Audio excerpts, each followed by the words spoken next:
In the year of my purest love, I deliberately dropped from first to 83rd place on the exam, just to be assigned to the same testing room as the school heartthrob, Wang Xingqi, but his heart belonged to the campus belle, Lu Qianqian. Yet, after graduation, I finally succeeded in winning him over. He got his wish and cheated on me with Lu Qianqian, even having a child with her. But I was so lovesick and foolish that I still clung to him for 5 more years. On his birthday, he broke my nose in front of everyone and joked with his friends, "She's just got brittle bones, a little tap and they shatter." I waited until everyone was gone, then jumped from the 22nd floor. When I opened my eyes again, he and I had been reborn, back on our graduation day. This time, I accepted Gu Yan, the school's notorious tough guy who once took a knife for me. When I was pregnant and wanted to share the happy news with Gu Yan, I accidentally overheard him say, "Qianqian, let that Mr. Wang enjoy his happiness for a few more months, then, you tell him the child is mine." That's when it gets really interesting. In a daze, I turned away, terminated the pregnancy, and agreed to my father's wish for me to study abroad. Before I left the country, both of those men proposed to me, and I said yes to each of them. When I returned home after the abortion procedure, Gu Yan was sitting on the sofa, scrolling through his phone. He glanced at me, his tone cool and detached. "Make me a pot of nourishing soup tomorrow. I've been exhausted from all the overtime and need to replenish." A self-mocking smile tugged at the corner of my lips. In my past life, I suffered abuse from Wang Xingqi because of my foolish, love-struck heart, and yet, I learned nothing. Given a second chance, I threw myself right into the arms of another scumbag. "Are you mute or deaf? Didn't you hear what I said?" Gu Yan's face darkened. I stared at him, recalling that over the past 2 years, this man who once risked his life to save me had never seemed so cold. When exactly did he start to change? Never mind, anyway, the school my father arranged for me starts in just a month. I just want to recover my health as soon as possible. After the surgery, I was quite weak and fell asleep the moment I hit the bed. In my daze, I was shaken awake by Gu Yan. He held my pregnancy report, his voice urgent. "Are you pregnant?" I wanted to know his reaction, so I gave a slight nod. The next second, he said coldly, "Get rid of it." I was devastated, but I still refused to give up. "Why?" I asked him. He threw the report in my face. "My career is just taking off. I don't have the headspace for this." "But you have the headspace to have an affair with Lu Qianqian. Is that it?" My words made Gu Yan freeze for a moment, a flicker of surprise flashing in his eyes. Suddenly, he raised his hand and slapped me across the face. "You bitch. I knew you were still hung up on Wang Xingqi. Everyone knew you were obsessed with him back in school, chasing him like a madwoman. Now you're trying to slander Qianqian with rumors, just to get a chance with him. Is that it? Tell me, is the child his? Why don't you suspect that Lu Qianqian's child is his?" I covered my face, tears welling up in my eyes. He froze for a moment, then seemed to think of something and let out a heavy sigh of relief. "Cut it out. I had someone look into that guy on the sly. He's infertile." "So you admit you're involved with Lu Qianqian?" My heart ached with bitterness. Lu Qianqian again. Why does she haunt my life like a ghost? Chapter 2. The next day, I ran into Wang Xingqi at the health supplement store. We had a tacit understanding to pretend we didn't know each other. He told the sales assistant with a beaming face, "My fiancée is pregnant. I'd like to make her some nourishing tonics. What would you recommend from your store?" My heart, which I was trying so hard to seem indifferent, suddenly ached. In my past life, during the 5 years I was with Wang Xingqi, he never so much as offered me a glass of water, let alone cooked me soup. Now, I've finally seen with my own eyes just how much he dotes on Lu Qianqian. Countless days and nights were spent alone in the shadows, imagining the details of their relationship. I used to imagine that he must have been harsh with Lu Qianqian sometimes too, that he must have shouted at her, that in the heat of the moment, he must have even hit her, but now it seems, his disgust was reserved for me alone. That evening, I was sipping my soup. Gu Yan came back from outside and seemed pleased when he saw the soup on the table. He picked up his phone, snapped a picture of the soup, and then his fingers flew across the screen. A few seconds later, he put the phone down and slipped an arm around my shoulder. "I knew you wouldn't be mad at me. It's okay, sweetheart. If you want to keep the baby, we'll keep it." I ignored him. He thought I had accepted his infidelity, so he hummed a tune and went into the bathroom. The phone on the desk vibrated several times in a row. I picked it up to look. The passcode hadn't been changed. Lu Qianqian was frantically sending voice messages, calling him darling and whispering sweet nothings. Her sickly sweet voice made my skin crawl. I scrolled up and paused on the photo of that pot of soup, Gu Yan told her. The old hag made soup again. I'll bring you some later, sweetie. My hands trembling, I put down the phone. My gaze drifted toward the bathroom as I recalled every evening I had spent making soup. Gu Yan would always finish a bowl at home and then take another portion to the office. I even personally packed it up for him, so it was all sent to Lu Qianqian. My heart ached with a dull pain. It's fine, I won't ever do that again. Gu Yan tidied himself up and left the house, carrying the soup. Tonight. He didn't use the excuse of working overtime at the office, but he didn't inform me either, and I, as if the wound in my heart wasn't deep enough, found my legs following him of their own accord. Chapter 3.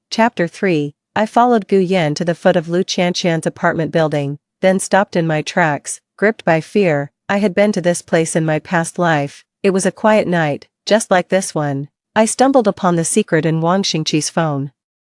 And with tears streaming down my face, I chased after him, but I didn't have the courage to go inside. This time, it seems I also lacked the courage to confront him directly. Just as I was hesitating, a strong hand pulled me aside. Are you following me again? Wang Xingqi glared at me. I gave you a chance this morning at the health store. I didn't expose you then, but you just can't change your ways, can you? I let out a bitter, helpless laugh and tried to shake off his hand. But he only gripped it tighter. Sui Nin, I'm warning you. In our past life, you got me killed and made me lose Qianqian and our child. Now Qianqian is pregnant. You'd better stay far away from us, or I won't be held responsible for what happens. I had been on the receiving end of his responsibility too many times before. Terrified, I stumbled backward. He saw right through me, yanking me back and lowering his voice. Scared, seems like I didn't hit you hard enough back in the day. I scoffed. You're so full of yourself. I'm here to see my boyfriend. It has absolutely nothing to do with you. Wang Xingqi didn't believe it. You're just being stubborn. Everyone knows you've been chasing after me, swearing you'd marry no one else. Last time around, I went soft and gave you a chance, but you didn't know what was good for you. You pushed me down the stairs when I was drunk. Now that Qianqian and I are together out in the open, you must be green with envy. I stayed silent, looking at this man with a sudden wave of disgust. So, silence means consent. Huh, he said smugly. Stop pretending you have a boyfriend, who in their right mind would want you. But if you get on your knees and beg, I might throw you a scrap of attention to fantasize about. I couldn't be bothered to waste my breath on him. I wrenched myself free and walked away. He stubbornly gave chase, and in the ensuing struggle, a furious roar echoed from the distance. Wang, what the hell do you think you're doing? Gu Yan rushed over and swiftly pulled me behind him, the soup pot he had been holding now gone. Don't you dare touch my girlfriend, she's pregnant. If anything happens to her, you'll be paying for it. Back in their school days, Wang Xingqi and Gu Yan had never seen eye to eye. Seeing each other again now, the hostility between them was practically sparking in the air. Yet, Wang Xingqi's gaze quickly settled back on me. His eyes held a silent accusation, but he said nothing. Still staring, Gu Yan swung a fist straight at Wang Xingqi's face. The two of them started grappling with each other. For a fleeting moment, I actually thought Gu Yan cared about me. Why else would he be so possessive? I quietly backed away, with no desire to break up the fight. Just as the fight reached its peak, a woman rushed forward. Unfortunately, she was caught in the crossfire. She crashed heavily to the ground, and blood began to flow from her lower body. Qianqian. Both men lunged toward her at the same time. Chapter 4. When Lu Qianqian was lying in the emergency room, both Wang Xingqi and Gu Yan were visibly tense. I wanted to leave, but they wouldn't let me. And they even pinned the blame on me. If it weren't for you, how could Qianqian have gotten hurt? If anything happens to her, I'll make you pay. Wang Xingqi roared at me through gritted teeth, as if he wanted to tear me apart. Truth be told, I've grown accustomed to his fits of rage. No matter how unhinged he becomes, my heart remains an undisturbed pond. But the next second, when Gu Yan slapped me hard across the face and slammed my head against the wall by my hair, my heart ached so fiercely I couldn't breathe. I still remember how he once stood alone against 4 thugs who were bullying me, stabbed 3 times in the chest, blood streaming down. He was still comforting me, telling me not to be afraid. He said, if it means you'll notice me, if you'll just look my way, even my life would be a price worth paying. And today, he wanted me dead for another woman. How ironic. The medical staff nearby intervened, and I narrowly escaped. When I tried to hide in the restroom to wash my face, Wang Xingqi followed me in. He backed me into a corner, glaring at me with pure venom. Su Yining, you were with me for 5 years and never got pregnant. Now, in this lifetime, after just 2 years apart, you're with that scum Gu Yan and carrying his child. What's your game? Are you trying to twist the knife on purpose? In a fit of rage, he reached out to grab me by the throat. With all my strength, I managed to choke out. Maybe the problem was you. Maybe you're the one who couldn't get me pregnant. His eyes went wide with shock, then fury. He kicked me to the ground. Just as he was about to stomp on me, his phone rang. Lu Qianqian's surgery is over. The baby is gone. Chapter 5. Chapter 5. After learning the outcome, Gu Yan calmly took my hand and led me to the car. He helped me with my seatbelt, and his thoughtful gesture sent a shiver through me. When the car started heading in the opposite direction of home, every nerve in my body went taut with fear. Where are you taking me? He didn't answer, his face remaining cold and impassive. After the car came to a stop, I tried to run, but he tied me up and strung me from a tree. He unbuckled his belt and swung it with all his might, striking my stomach. Su Yining, why did you have to follow me? If you hadn't come, I wouldn't have fought Wang Xingqi, and Qianqian wouldn't have lost the baby. You killed my child and made Qianqian suffer. This is all your fault. With every word he spoke, he lashed me once. The pain made me writhe like a maggot suspended in midair. I screamed until my throat was raw, yet the force of the whipping never relented. Why? Gu Yan paused, staring at my legs. Why hasn't your child turned to blood and come out after all this beating? I was trembling all over with pain. I almost forgot. He had no idea I had already terminated the pregnancy.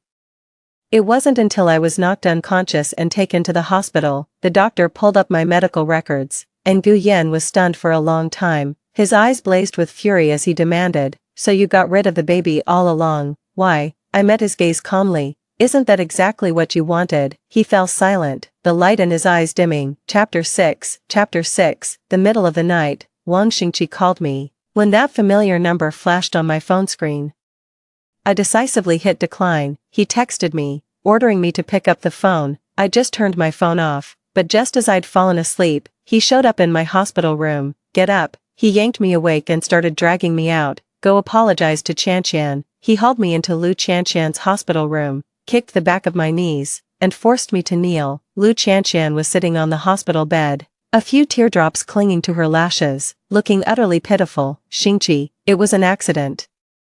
Don't be so hard on Yining. Her sickly sweet voice turned my stomach. Wang Xingqi walked over and sat down beside her. He held her in his arms, his heart aching for her, and gently kissed her cheek. No, it's all her fault. She couldn't have me, so she came to pester me, and that's what brought harm to our child. I couldn't help but let out a wry laugh. I simply couldn't remember why I had been so infatuated with this man in my past life. Lu Qianqian suddenly said she wanted a drink of water.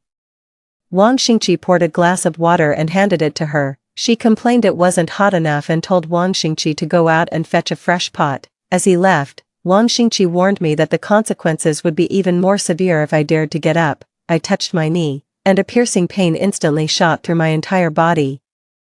The welts on my waist were dense and numerous, making it quite difficult to even think about standing up. Lu Qianqian got off the hospital bed and walked towards me, slowly pouring the glass of water in her hand over my head. She stared at my pathetic state and laughed. Su Yining, aren't you supposed to be so amazing, the top student, praised by all the teachers and classmates for your talent and beauty? And what about me? Why is it that even though I'm prettier than you, in their eyes I'm just a pretty face with nothing else? I looked at her in disbelief. You hate me because of that? Why not? I just can't stand to see you doing well. To be honest, whoever you're with, I'll take them from you. After all, I'm more charming than you, aren't I? And it's been proven, whether it's Wang Xingqi or Gu Yan, they all loved me more. Playing both sides. Aren't you afraid of karma catching up with you? So what, as long as you, Su Yining, remain my eternal loser?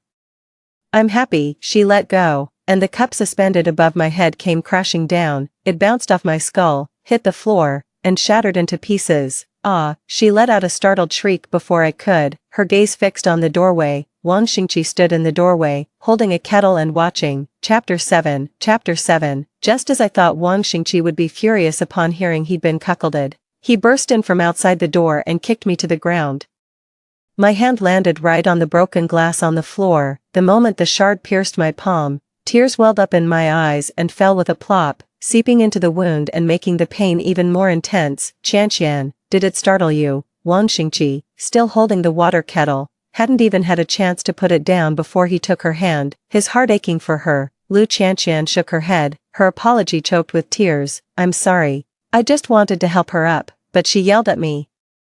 I got so upset that I couldn't hold the glass steady. It's alright, I know, you're not that kind of person, don't blame yourself. I stared at my own palm for a long moment, then, with a cold sneer, I plucked out the shards of glass with my bare hands. Struggling to my feet, I leaned against the wall and began to shuffle out. Step by painful step, Wang Xingqi blocked my path. I looked at him, and a murderous glint crept into my eyes. He seemed to realize something, and his foot involuntarily took a step back. Exactly, my thoughts at this moment are the same as when I pushed him down the stairs in my previous life, only, in this life, I no longer wish to perish together with him. Back in the hospital room, I asked the nurse to bandage my wound. Seeing me covered in wounds, she asked a few more concerned questions. I insisted it was all my own carelessness and that I hadn't been harmed. The sky was just beginning to lighten, upon receiving Lu Qianqian's complaint.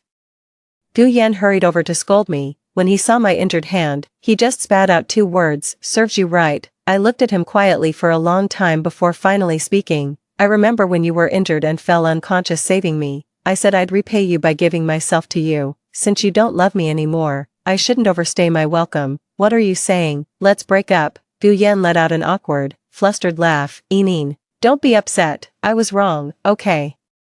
I admit my tone was out of line just now. It won't happen again. He completely avoided mentioning how he hit me for Lu Qianqian's sake, nor did he bring up the affair. I gave a soft hum, feigning understanding. But I saw how worried you were about Qianqian. You must like her more than you like me. I want to step aside for you too. Gu Yan fell silent for a long time. Only after finishing his internal calculations did he speak from the heart. Enin, you've got it all wrong. You're the most important person in my heart. How could I possibly have feelings for a woman who cheated? I let out a scornful laugh in my head, but on the surface, I put on a pitiful act, squeezing out 2 tears. I thought you didn't want me anymore. That's why I got rid of our baby. I'm sorry. Sure enough, by mimicking Lu Qianqian's fragile, pitiful act, Gu Yan's attitude changed. He held me gently, just like he used to, and suddenly choked up. Honestly, I don't know how things got to this point. I lost my head. I couldn't resist the temptation. Alright, I don't blame you. If you're willing, we can start over. I leaned into his embrace, a smug smile curling at the corner of my lips. If you couldn't finish me off, then don't blame me for being ruthless. Chapter 8. I called my father, who was abroad, and asked him to help arrange for a type of aphrodisiac to be sent to me. There was a silence on the other end of the line for a few seconds, followed by a concerned voice. Enin, you promised me you'd come here to study. Don't forget. Don't worry, Dad. I'll come over as soon as I finish what I'm working on. Sigh. Ever since your mother passed, you've become harder and harder to understand, and I'm always busy with work. Alright, that's enough. I steeled myself and hung up the phone. I didn't want to think about those years, a father who showed no affection and a mother who was gone. Perhaps that's exactly why I was so desperate to find love from other men. It took me 2 lifetimes of turmoil to finally realize that men are unreliable. My father worked with remarkable efficiency. I received the item I wanted the very next day. I poured the contents into the new soup tureen I had bought and carried it over to Gu Yan. I made some nourishing soup. It's good for women. I hesitated for a moment. After all, Qianqian was carrying your child before, and this time her miscarriage was indirectly my fault. To be honest, I feel terrible about it. You should take this soup to her. Gu Yan was taken aback. Me, it's fine, I don't mind. I placed my hand on the back of his and gave it a gentle pat. You know I trust you unconditionally, always. He nodded. Alright then. It's a good chance for me to go over and have a proper talk with her, after seeing him out. I called Wang Xingqi and asked where he was. As luck would have it, he wasn't at Lu Qianqian's place. In a somewhat apologetic tone, I said, I've been thinking a lot these past few days, and you're right. If it weren't for me, Qianqian wouldn't have had the miscarriage. I want to go to her place in person and apologize. He was surprised, but he bought it. I asked him to wait for me downstairs at Lu Qianqian's place, stressing that he mustn't go up alone first. I knew I wouldn't have the nerve to face it by myself. He was very obedient and waited for me downstairs the whole time. I deliberately hid around the corner for over 10 minutes. It wasn't until Gu Yan texted me, saying he'd seen with his own eyes that Lu Qianqian had drunk the soup and accepted my gesture of sincerity, telling me to stop blaming myself, that I finally stepped forward to meet up with Wang Xingqi. Chapter 9.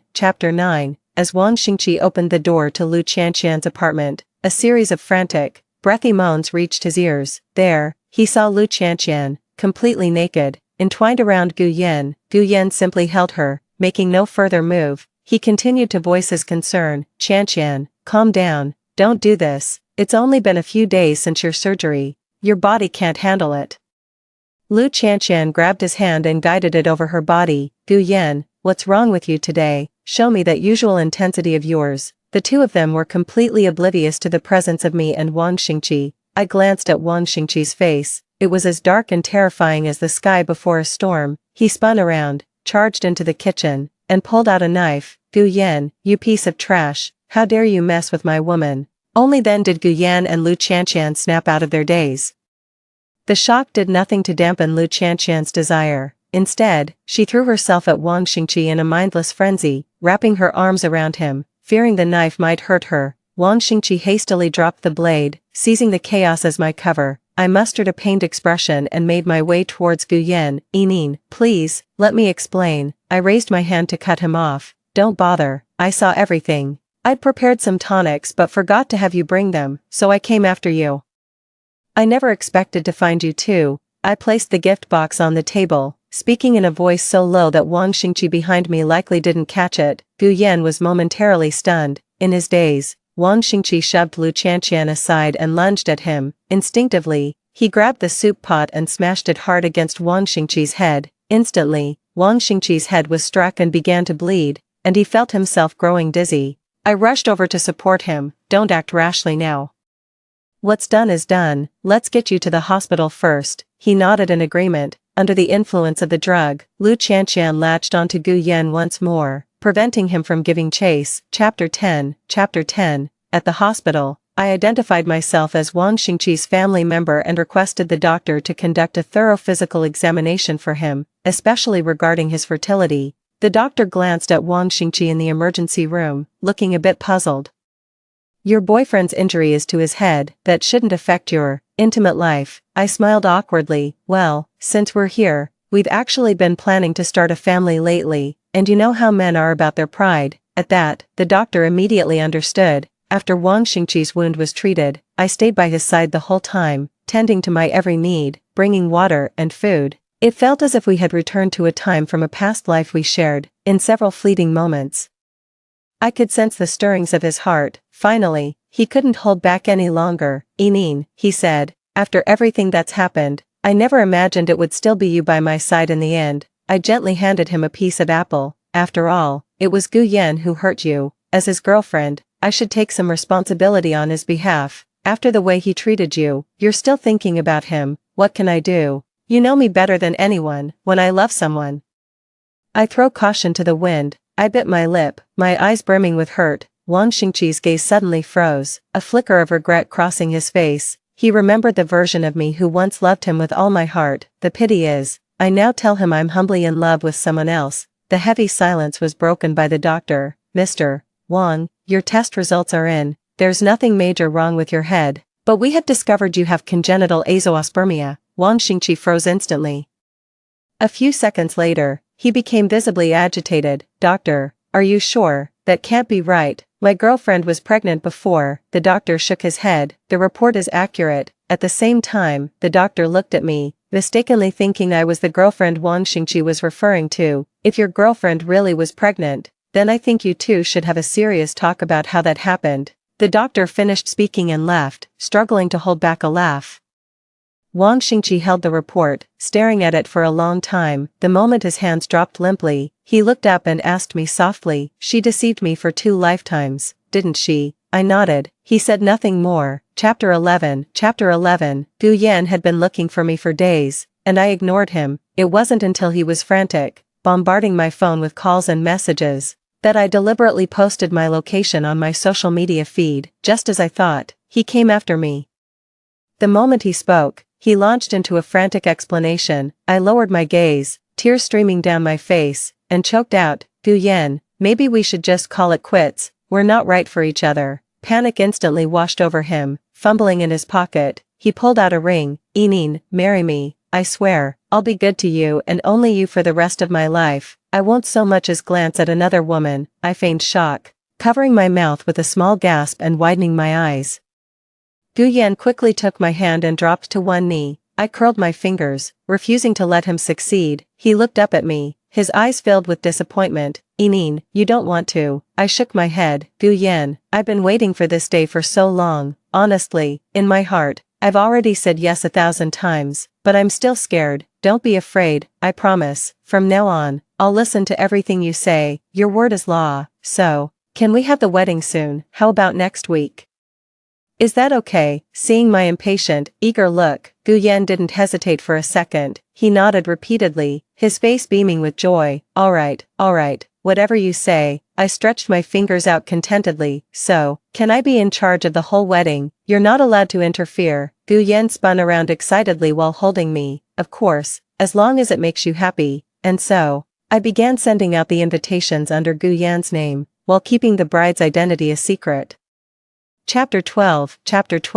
After receiving Gu Yan's wedding invitation, Lu Qianqian went to confront him. She wept pitifully, demanding to know what the child she had carried meant to him. Gu Yan glanced at me guiltily, his voice dropping to a whisper. Qianqian, why don't you head back first? I'll explain everything to you another time. No, I can't wait any longer. If I wait, you'll just end up marrying Su Enin. What about me? Lu Qianqian threw herself into Gu Yan's arms.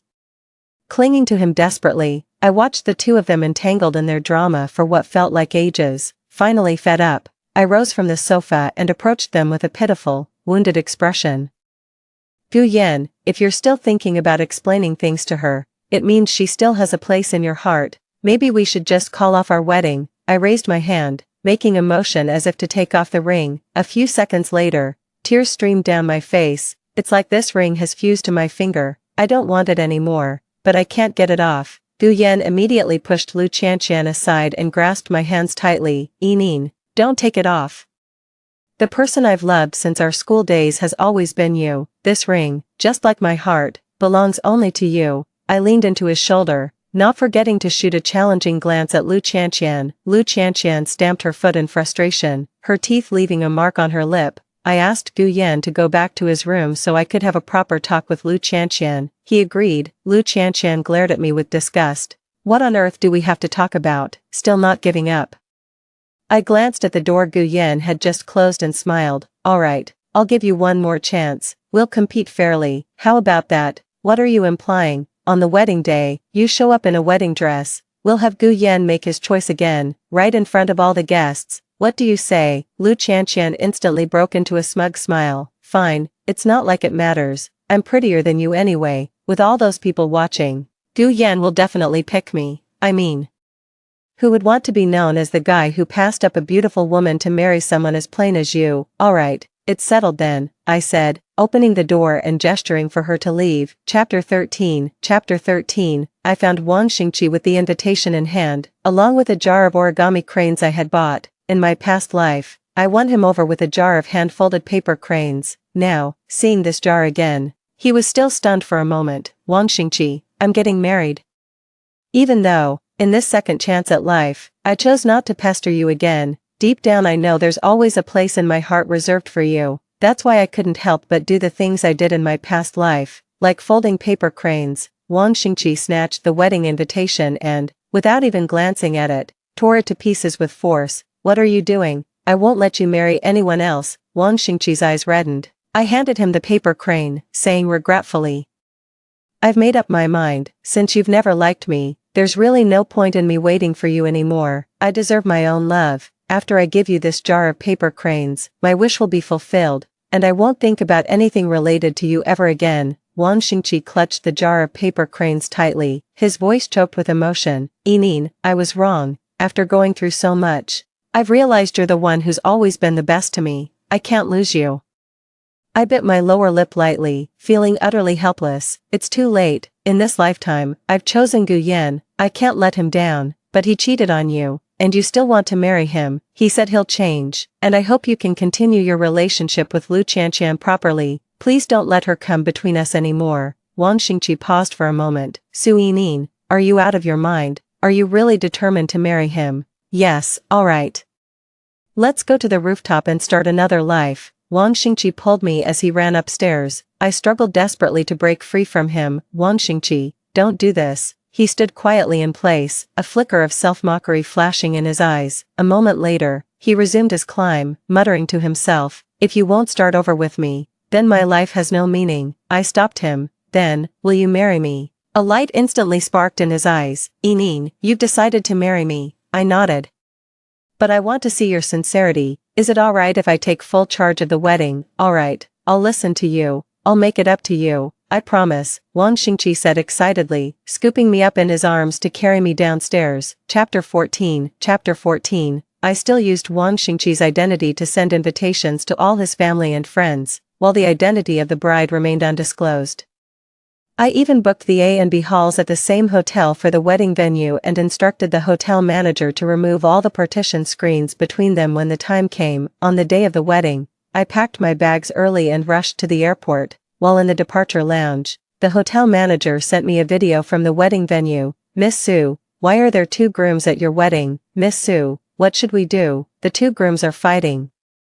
I watched the video the manager took with great relish. Both Wang Xingqi and Gu Yan thought the other was there to steal the bride, and the 2 of them ended up in a scuffle, throwing the whole scene into chaos. Lu Qianqian arrived on the scene in her wedding dress. The old classmates began to whisper and gossip among themselves. So the bride is the campus belle. But how come I never heard about Gu Yan being involved with the campus belle? TSK.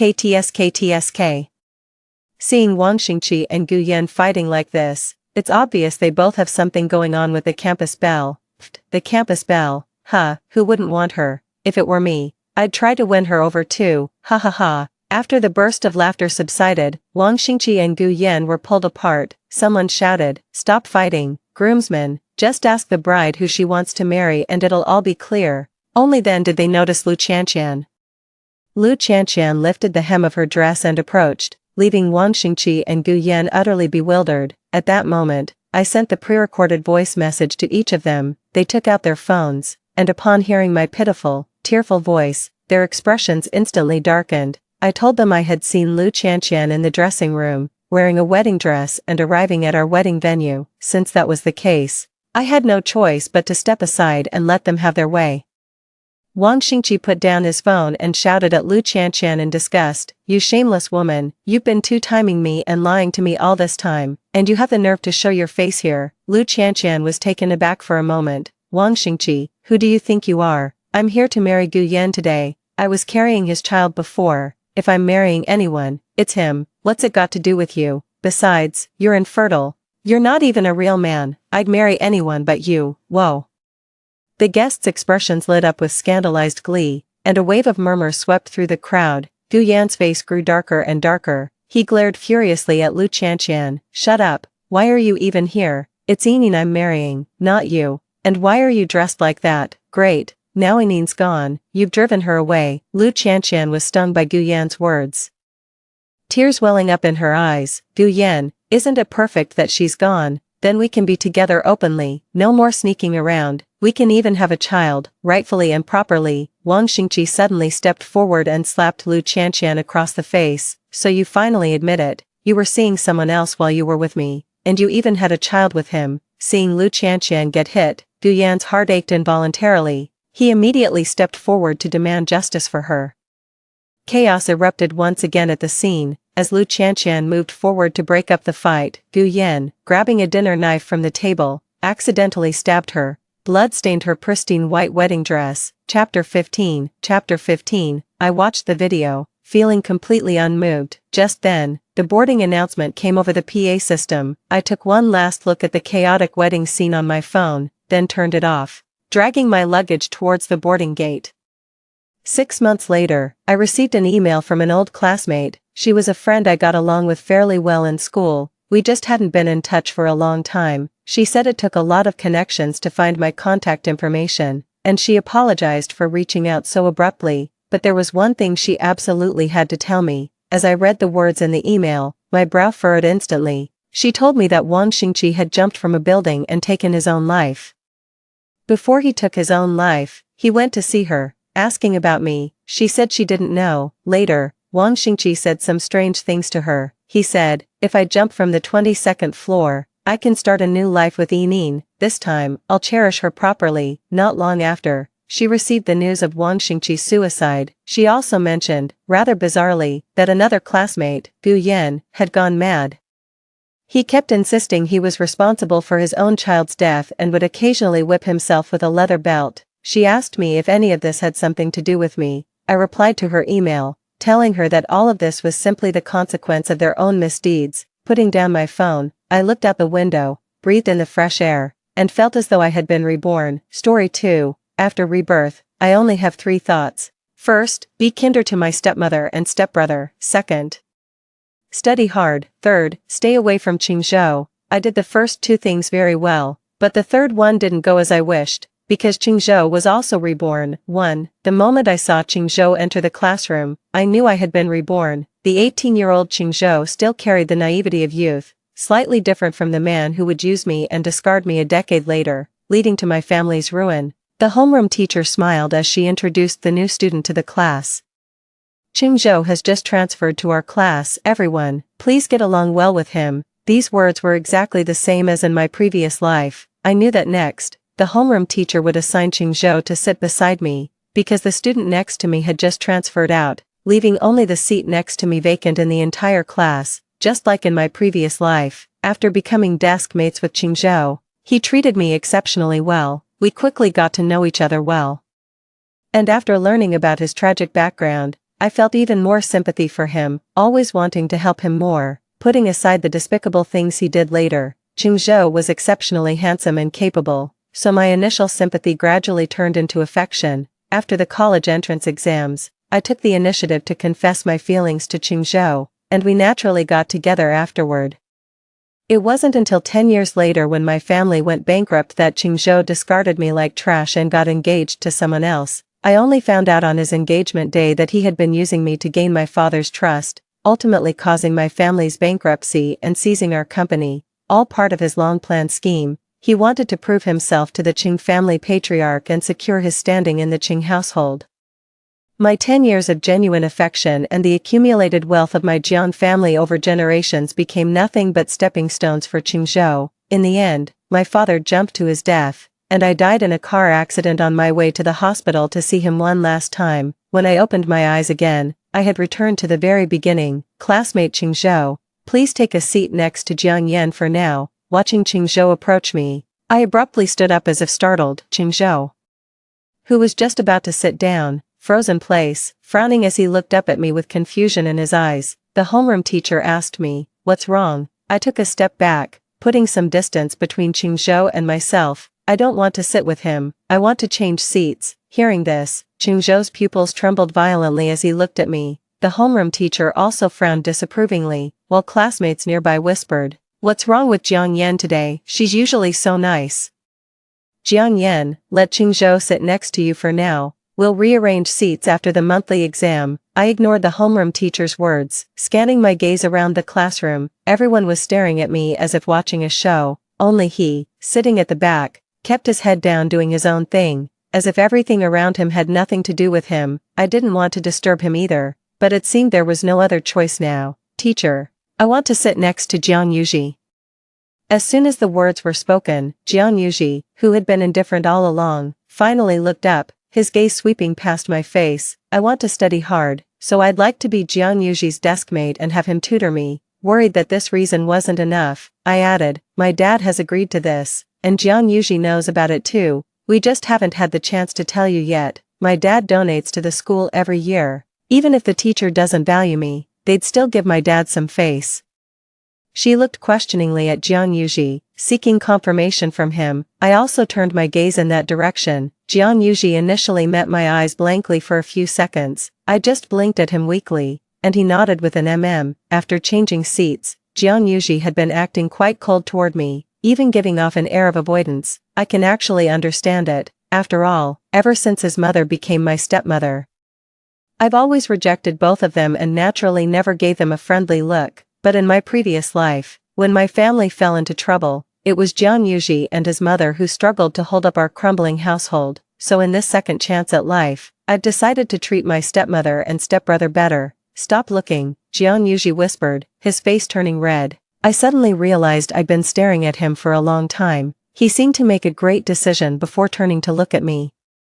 Asking seriously, why do you suddenly want to sit with me, weren't you? He didn't say the words, you hate me the most, but I could guess them. I smiled and casually opened the book in front of me. Like I said, I want to study hard. That's true. In my past life, I was like a useless waste. When trouble came, not only did I fail to help my family, but I became their burden instead. So in this second chance at life, I must study hard when faced with similar situations in the future. I want to be their support. What about you? I asked him. Why did you help me lie to the teacher? Jian Yuji buried his head again, pausing for 2 seconds before saying, my mom asked me to take care of you more at school. I had already guessed this reason. Aunt Jian has always been very kind to me. I'll take care of you too from now on. Jian Yuji glanced at me quickly. This time even the roots of his ears turned red. But a faint smile hovered at the corners of his mouth. Too, in my past life, I was a slacker who got into the elite class through connections. Even after being reborn, this high school knowledge is still difficult for me. My stepbrother Jian Yuji had been glancing at me repeatedly. When he looked at me and my workbook again, I suddenly turned to meet his gaze. Jian Yuji, I can't do this, teach me. He didn't hesitate, as if he'd been waiting for me to ask, okay, when explaining problems. Jian Yuji's voice was very soft. Even when I asked him the most basic questions, he would patiently answer, take notes on these, and next time you can just apply the formula directly. I worked on the problems very slowly, and only when I looked up did I realize he had been watching me the entire time. You got it right. The corners of Jian Yuji's lips lifted slightly, forming a faint smile. He really doesn't hold grudges at all, whether in the past life or now. Whether it was because I got a question right or because Jian Yuji's smile was contagious, I suddenly felt inexplicably happy and even had the urge to tease him. Jian Yuji, why aren't you calling me sis anymore? I remember when his mother first brought him to my house. He was only 12 years old. The first time we met, he timidly called me big sister. For a long time after that, even when I gave him the cold shoulder, he still insisted on calling me sis, but later. I don't know when it started, I never heard him call again. Hearing this, the smile on Jian Yuji's face suddenly froze, and he gave me a complicated glance. Wasn't it you who told me not to call? I had long forgotten about this matter. I awkwardly rubbed my nose, then softening her voice, she coaxed him like a child, will you still call me sister from now on? It was my fault before, I was just joking. Jian Yuji, please keep calling me sister in the future. I love hearing you call me that. Boys his age are incredibly easy to coax. Jian Yuji turned his head away, and from my angle, I could only see his reddened ear. The next moment, I heard him respond softly, I pushed my luck. Then call me that right now. After staring at him for a long moment, I finally heard him reluctantly utter a single word, sis. That single word alone was enough to please me. As I turned back to continue working on the problems, I sensed a gaze fixed on me from behind. Turning around, I met Qingzhou's gaze directly. Perhaps he didn't expect me to turn suddenly, so the gloom on his face hadn't yet been concealed, but in the blink of an eye, Qingzhou's expression had returned to normal. He gave me a friendly smile, yet I found his grin utterly insincere and repulsive at that moment. I turned my head with an expressionless face. Jian Yuji glanced at Qingzhou beside me and reminded me, do these problems first, sis. My earlier good mood vanished completely. Not even this sis could salvage it. Looking at the exercises he circled in the workbook, I responded softly, okay. After school, I followed my memories from my past life and found the private car that came to pick me up. Miss, please get in the car. Looking at the familiar face of the driver uncle, the joy of rebirth once again filled my heart. I glanced toward the school and said, wait a bit longer. Jian Yuji was called by the teacher. Let's wait for him. The uncle looked at me with a somewhat surprised expression, but still said nothing. Jian Yan, a familiar voice suddenly came from behind, and I froze in place. I lost my bus card. Can you lend me 2 yuan for the bus fare? This scene had also happened in my previous life. In my past life, Qingzhou also said the same words to me. Out of consideration for being desk mates, I asked for his home address, and upon learning we lived in the same neighborhood, I proactively invited him to ride home with me. Upon arriving at the neighborhood, we ran into an acquaintance, and he introduced me as his friend. Being friends with the young lady of the Jiang family, just this fact alone meant that from then on, this illegitimate child with an awkward status, would receive slightly more regard in the Qing family. In my past life, I thought all of this was coincidence, but now upon closer reflection, it seems deliberately arranged at every turn. Seeing my prolonged silence, Qingzhou called out to me again, "Jiang Yan." I ignored him outright and waved to Jiang Yuji, who had just exited the school gate. "Been waiting for you forever, let's go home together." Jiang Yuji glanced at Qingzhou behind me, then ran toward me with a somewhat flattered expression. "You waited for me on purpose, sis." I nodded and got into the car first, even though my reaction now is completely different from my past life. Qingzhou still refuses to give up. He took a step forward, held the car door, and repeated, "Jiang Yan, can you lend me 2 yuan for the bus fare?" I frowned coldly at him and said displeased, "I don't have the habit of lending money to strangers, sorry." Through the rearview mirror, I saw Qingzhou still standing there, looking puzzled and forlorn. 3. As soon as I got home, I saw my dad standing by the dining table setting out bowls and chopsticks. Memories from my past life came flooding back. My nose stung as I rushed over and hugged him tightly. "Dad." Seeing me cry, my dad flusteredly tried to comfort me. Even Aunt Jiang from the kitchen rushed over nervously and gathered around me. Yan, what's wrong? Were you bullied at school?" She grabbed Jiang Yuji to ask, but he just looked at me blankly and then shook his head. During the meal, Jiang Yuji handed me a bowl of soup. "Sis." I reached out to take it and casually said thanks, though it was just 2 simple words.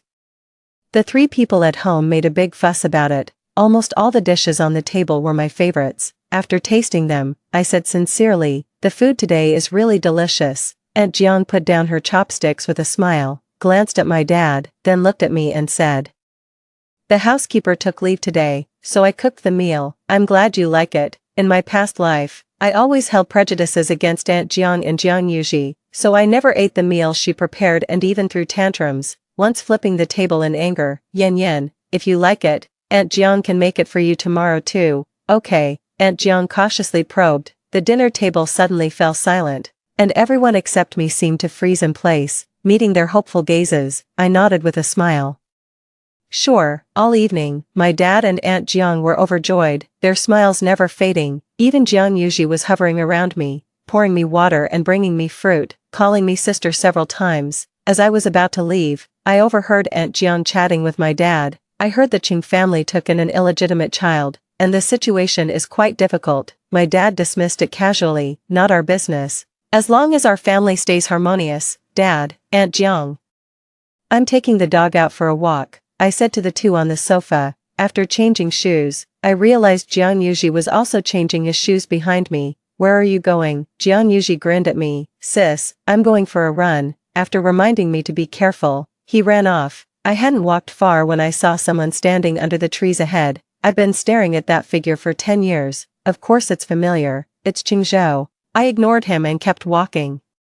But Qingzhou was clearly waiting here on purpose. "Jiang Yan," he called me. Seeing that I didn't respond, Qingzhou reached out to grab me, but was scared off by my golden retriever. "Jiang Yan, I have something to ask you." The golden retriever was still snarling and barking at him. As I tightened the leash, I said calmly, "Classmate, I don't know you, so there's probably nothing for us to talk about, right?"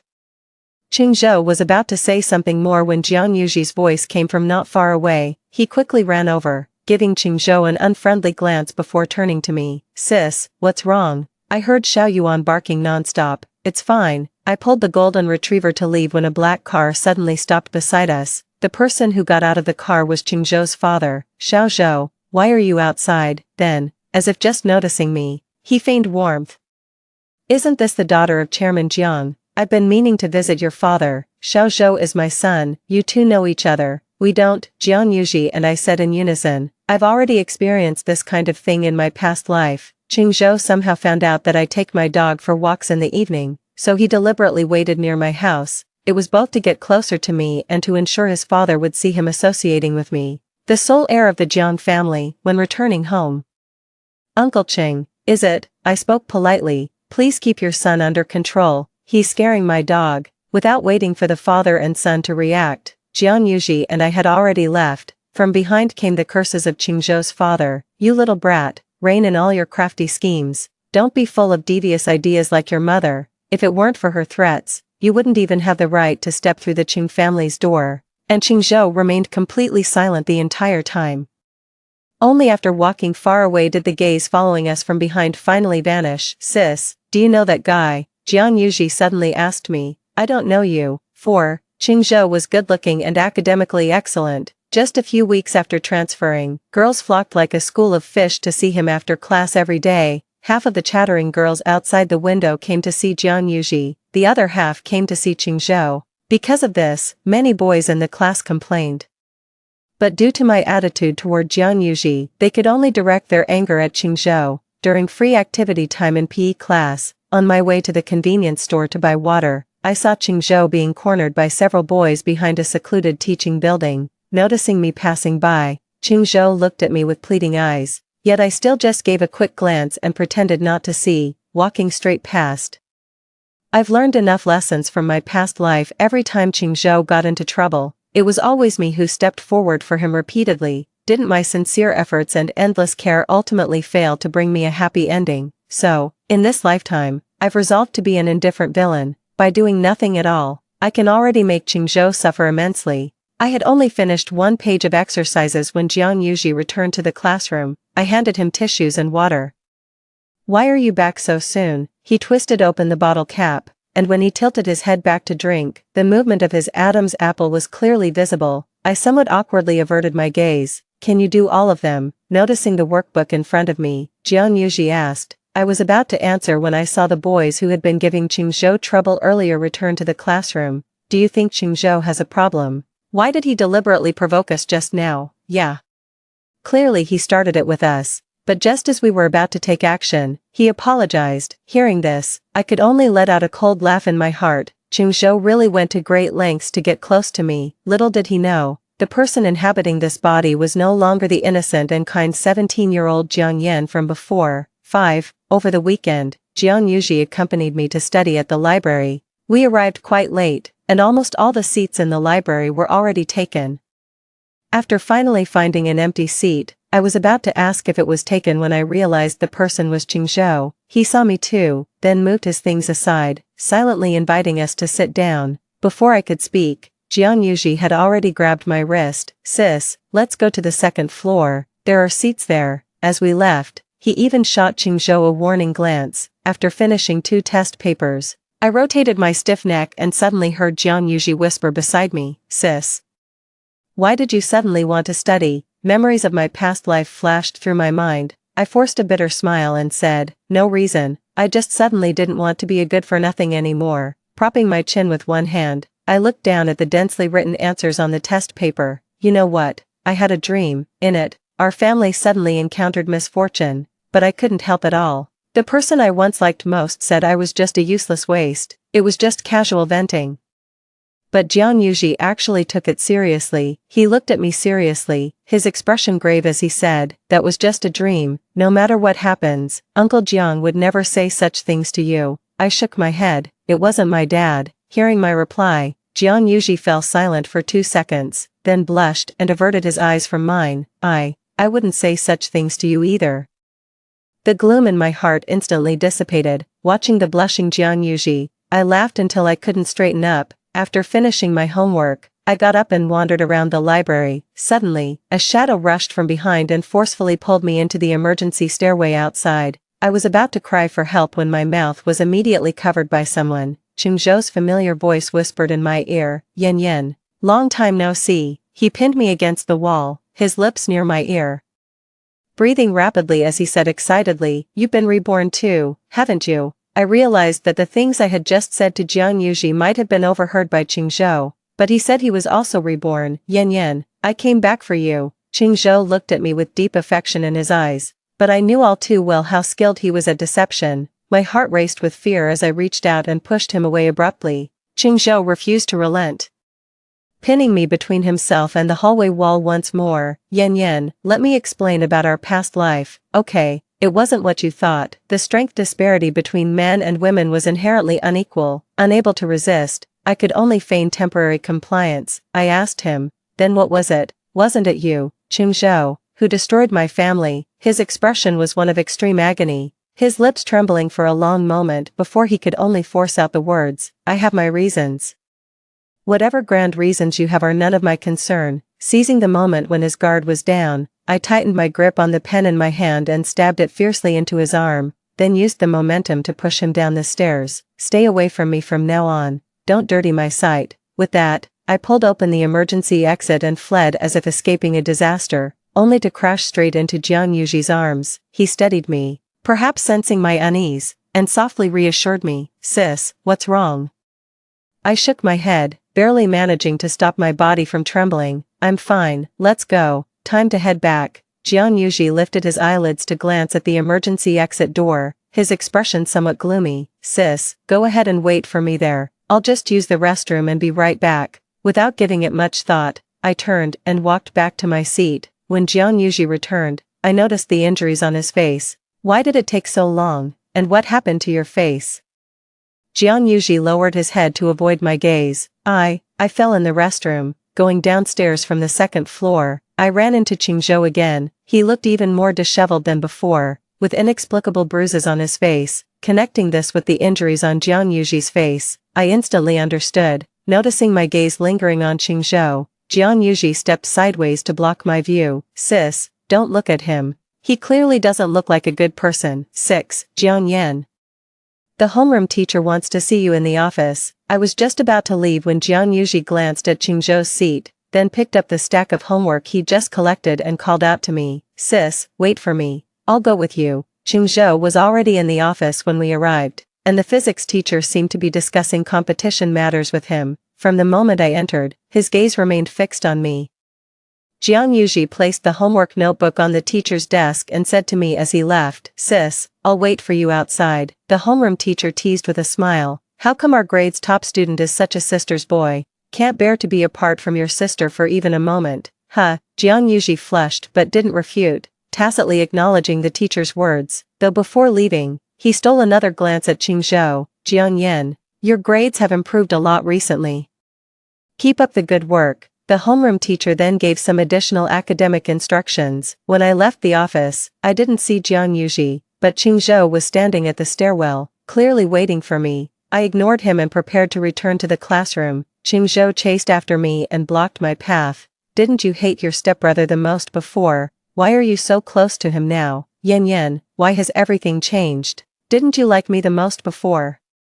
Why won't you even give me a glance now?" I scoffed. "Don't flatter yourself." As I turned to leave again, Qingzhou grabbed my wrist and said in a hoarse voice, Yan, give me another chance, please." "No." I tried to shake him off but failed. Hearing footsteps in the stairwell, I warned Qingzhou, "Let go." He stared at me persistently, his eyes filled with sorrow. "Sis." The footsteps belonged to Jiang Yuji. His gaze fell on my wrist where Qingzhou was gripping me, his eyes instantly turning fierce as he rushed forward and pushed Qingzhou away. "Sis, did he bully you?" Seeing my slightly reddened wrist, Jiang Yuji turned around, grabbed Qingzhou by the collar, and growled in a low voice, "Did you forget how the hell I warned you last time? Stay the hell away from my sister." Qingzhou curled his lips mockingly. "Still have the nerve to call her sister? Everyone can see through your little scheme."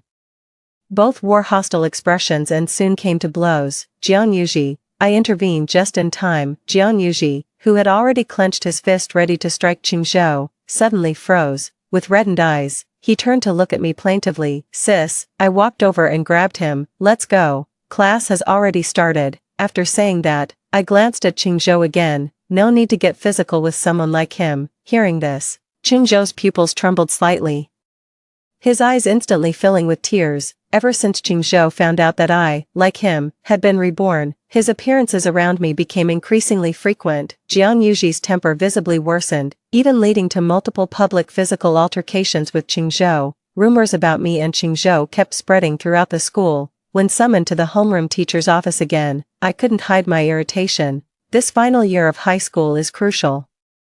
I expect you all to focus on your studies. Recently, you too. Teacher, I rarely interrupted elders so rudely. I have no interest in Qingzhou whatsoever, but he keeps harassing me. It's seriously affecting my studies. He's causing me great distress. I hope you can have a proper talk with Qingzhou. If you can't resolve this, I'll have to ask my father to come discuss it with the principal. After I finished speaking, the homeroom teacher was stunned, then turned to Qingzhou. Is everything Jiang Yan said true? Qingzhou remained silent for a moment, then nodded in admission. Jiang Yan, you go back to the classroom first. The teacher will handle this matter. I nodded and left. As soon as I stepped out, I saw Jiang Yuji waiting outside the office. I knew he was worried about me. After returning to the classroom, the female classmate in front of me turned around and asked, "Did the homeroom teacher talk to you about you and Qingzhou?" Before I could answer, she continued, "Actually, we've all noticed Qingzhou likes you. He keeps sneaking glances at you during class and always follows you around." I smiled indifferently. "Oh really?" She nodded, but Jiang Yuji grew impatient and reminded her, "Class is starting." The female classmate pursed her lips, cast a complicated glance at Jiang Yuji, and eventually turned back resentfully. 7. On Saturday, Jiang Yuji had a physics competition. In the over a year since my rebirth, he and I had been practically inseparable every moment. "Go get him," I said, watching Jiang Yuji enter the venue. I had just sat down on the bench outside the venue when a figure stood before me. Yan Yan. I didn't look up, recognizing Qingzhou's voice immediately. In his hand was a transparent bag containing competition entry passes. Clearly, he was here for the contest too. Qingzhou crouched down in front of me, looking up earnestly. "Yan Yan, can we talk properly? What terrible luck." As I stood up to distance myself from him, I heard Qingzhou's threatening words from behind. "If you refuse to talk, I'll go in and speak with Jiang Yuji instead. All I need is to spread a few lies, and he can forget about competing in that final." "What do you want to talk about?" I interrupted him impatiently. "Ever since my rebirth, I've always found him utterly despicable. Yet he insists on putting on this pitiful act in front of me." Qingzhou took a step closer to me, nervously clenching his hands at his sides. "I want to apologize for what happened in our past life. I truly never intended for your father's company to go bankrupt, nor did I expect you to suddenly pass away in a car accident. Yan Yan, I admit that at first I approached you with ulterior motives, but later my feelings for you became genuine. I was just too impatient. I just wanted to become strong enough to be worthy of you." I glanced up at the digital clock above the venue. "There's only 1 minute left before the competition starts. After that, Qingzhou won't be able to enter and participate, nor will he disturb Jiang Yuji anymore. You don't know how I survived those years after your death. The engagement was fake. I've only ever loved you, from beginning to end. Otherwise, I wouldn't have lived so recklessly after losing you, dying within a few years just to see you again." As he spoke, he gave a self-mocking smile, the corner of his mouth twitching, and I never gave him any response from start to finish. Even a dog would shake its head at these lies of his. How could someone who loves another bear to drag them into the mire? "Yan Yan, please forgive me. Let's start over." Watching the security guard close the venue's gate, I finally smiled with satisfaction. "Good, now you can't get in." Qingzhou didn't even turn around, just looked at me gloomily and said, "I guessed you'd accompany Jiang Yuji here today, so you were my target from the beginning." "Oh." I walked over to the security guard, and Qingzhou followed me. "But this is exactly what I wanted, Uncle Security. This person is harassing me." I pretended to be scared as I called for the security guard's help. Sure enough, the security guard shielded me behind him. "I thought you looked suspicious earlier, kid." Qingzhou tried to explain, but was ultimately chased out by the security guard. 8. After learning that Jiang Yuji won first place in the physics competition and was directly admitted to Peking University, my dad and Aunt Jiang were so happy they couldn't sleep for several nights. "Our Yuji is just brilliant," my dad said, then glanced at me. "Our Yan Yan is smart too. Look how much she's improved in such a short time." I smiled without speaking. I had thought that after being directly admitted, Jiang Yuji might not go to school anymore. The next day, he still went out with me. "Before the college entrance exams, I have to supervise your studies," Jiang Yuji explained. In the 2 months leading up to the college entrance exams, everyone in the family was anxious except for me. To save time, Jiang Yuji suggested having lunch in the cafeteria. "This way you can have more time for a nap instead of running back and forth." Midway through the meal, Qingzhou suddenly sat down beside me.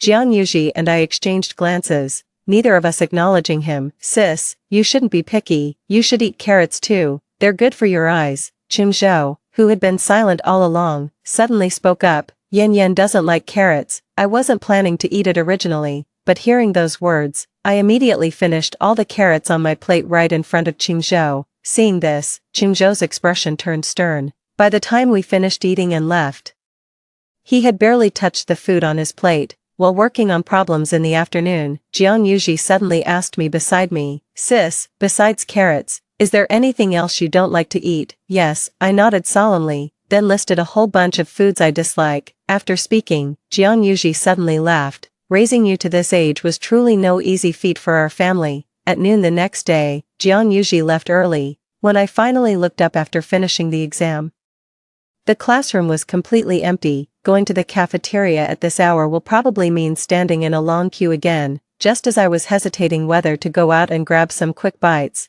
Qingzhou placed bread and milk on my desk. "I noticed you didn't go for lunch, so I brought these for you." The moment I showed a look of annoyance, the items on the desk were immediately shoved back into Qingzhou's arms. "My sister never eats this kind of stuff." Then, right in front of Qingzhou, he opened the thermal lunchbox. It was filled with all my favorite dishes. "Sis, I'll come home after second period every day from now on and bring you meals." After getting the guaranteed admission, the teachers really didn't restrict him much, but wouldn't that be too much trouble? Jiang Yuji leaned on the table watching me eat, smiling. "No trouble at all, I enjoy cooking." "Did you make this yourself?" I asked with raised eyebrows. Is it good?" I nodded sincerely. "Super delicious."